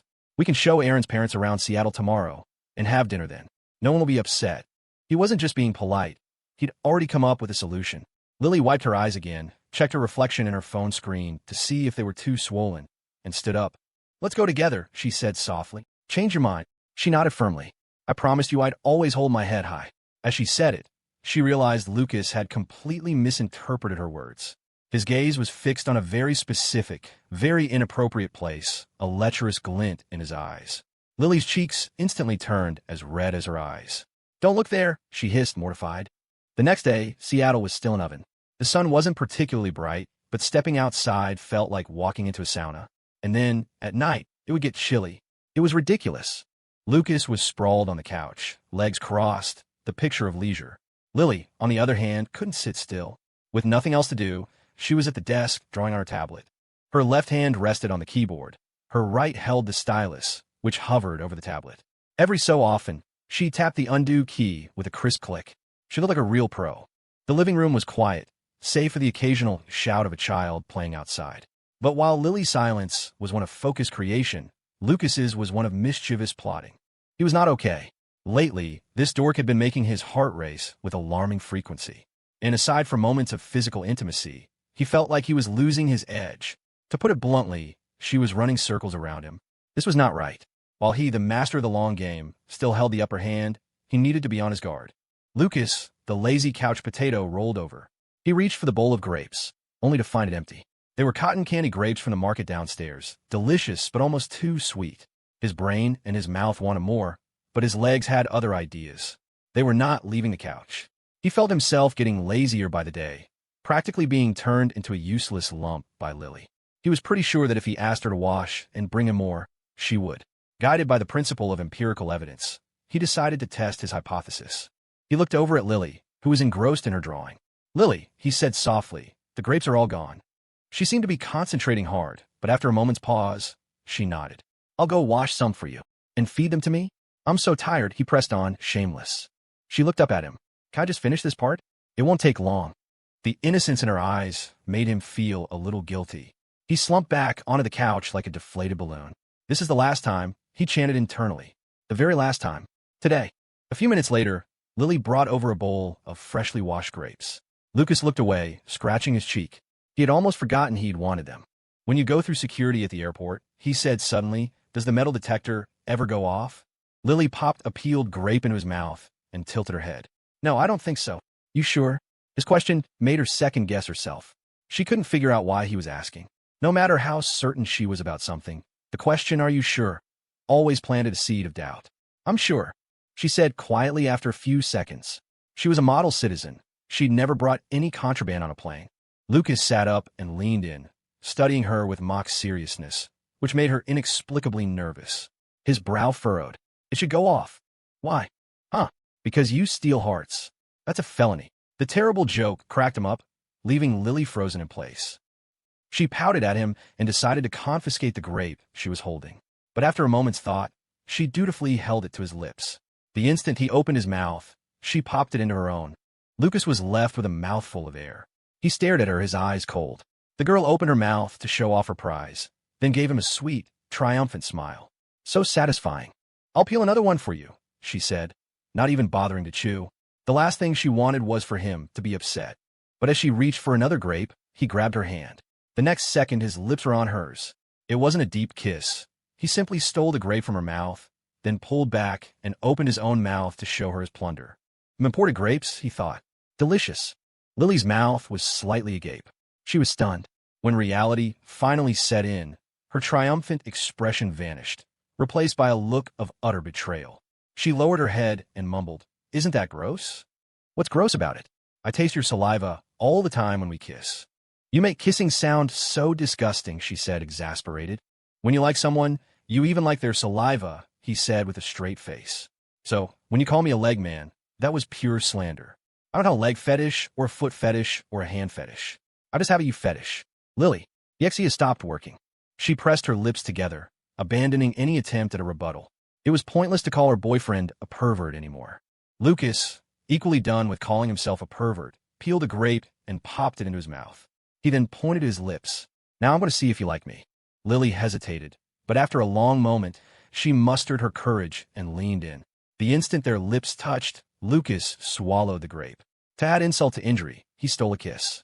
Why you just love bullying me? She whined, retreating to her desk like a wounded animal. She was done playing with this meanie. Feeling completely recharged, Lucas put his laptop on his lap and prepared to work. He shrugged. You're the one who said you liked it when I bullied you. Frustrated and helpless, Lily opened her drawing program and sketched a pig head with Lucas written on its forehead.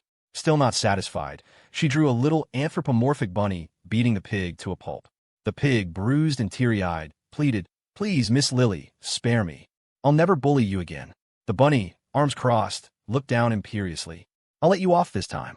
There, that's better. Lily smiled, happy again, and took a screenshot of her 4-panel masterpiece. Seeing her silly grin, Lucas felt a wave of complicated emotions. What do you do when your girlfriend is this much of a dork? Wow, someone followed me. Lily suddenly exclaimed while Lucas was deep in his work.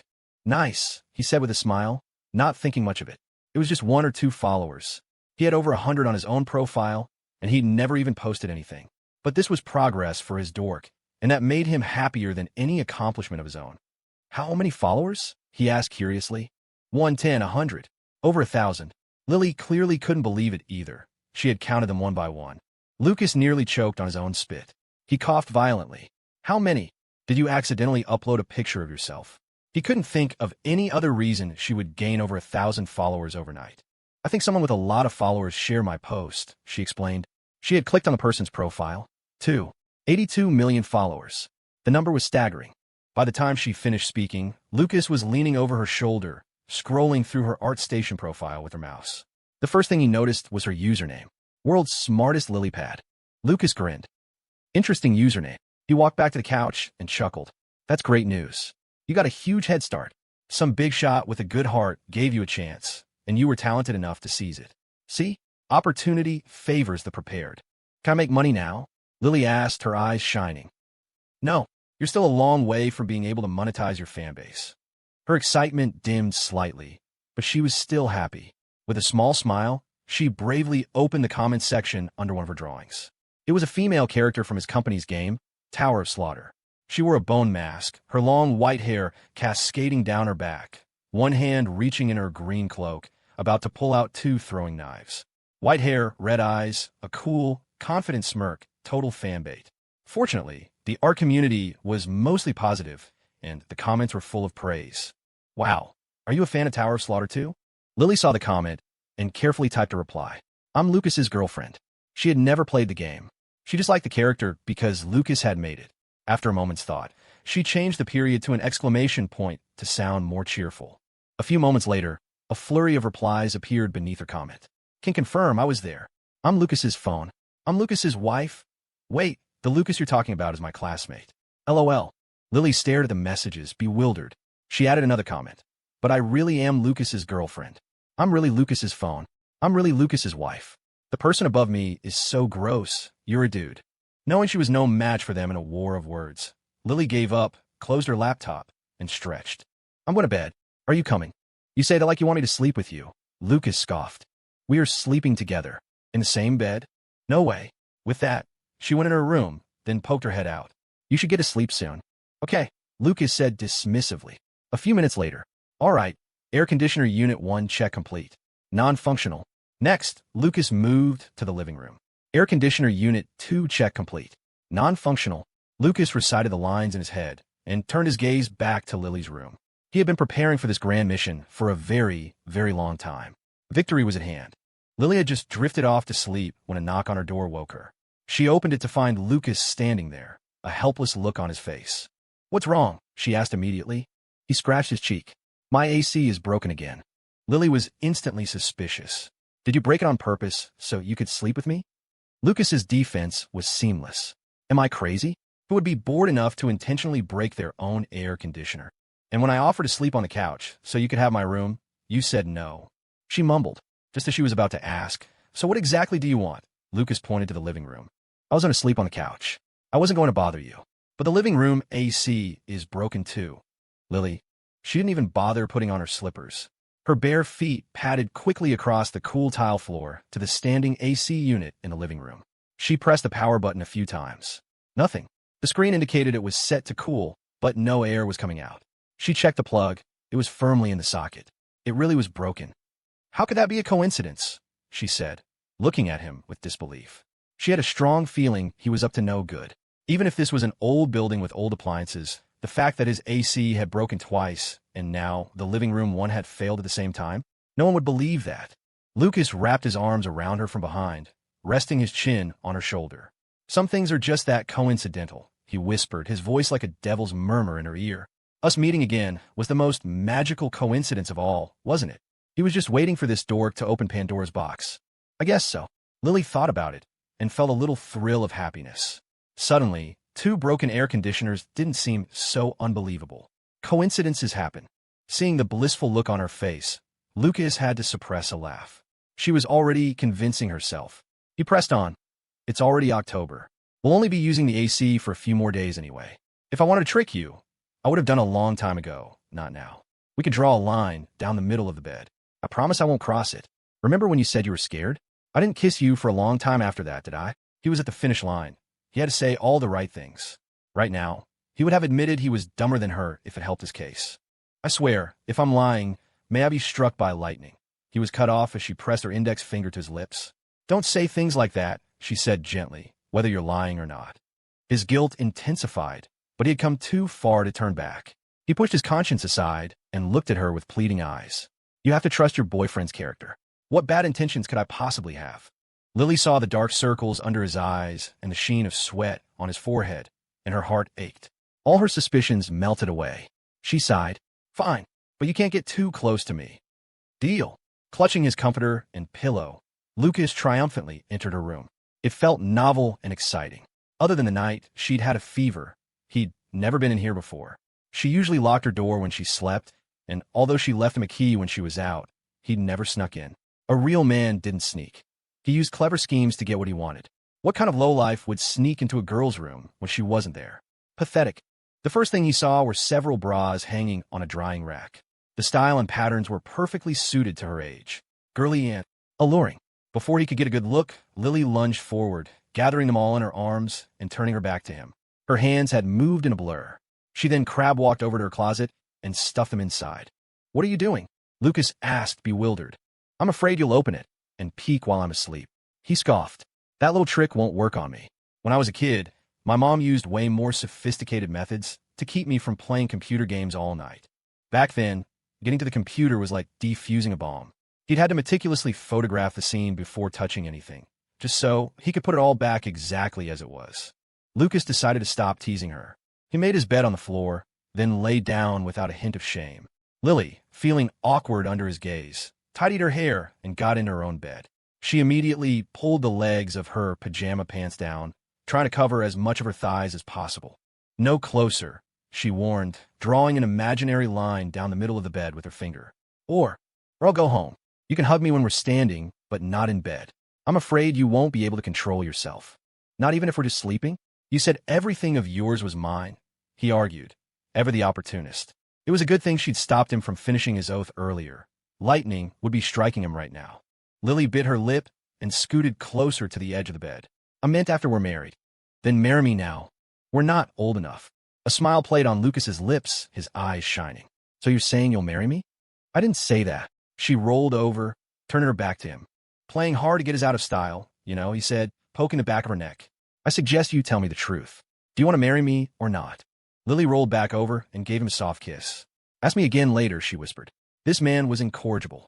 He hadn't even told her he loved her, and he was already trying to trick her into being his wife. She had standards. She wasn't that easy to fool. You could at least tell me you love me. Then I might consider it. Lucas, for once, couldn't read her mind. Why? It's a secret. She had learned to be mysterious. He was going crazy. He squeezed her shoulder. Tell me why. If you don't, I won't be able to sleep. She turned to him again, her eyes full of affection, shimmering like a galaxy of stars that held him captive. Under his intense gaze, she spoke softly, a little shyly. Because I want to hear you ask me again in the future. Then I'll ask you in the future. The day you're old enough, I'll ask you every single day. He was grinning like an idiot, silent but overjoyed. Sticking to his long-game strategy, Lucas was on his best behavior, and Lily soon fell asleep. He lay with his eyes closed for a few minutes, then slowly opened them. He looked at the girl beside him, a strange, wonderful feeling washing over him. It was a little strange, he had to admit. He'd slept alone his whole life.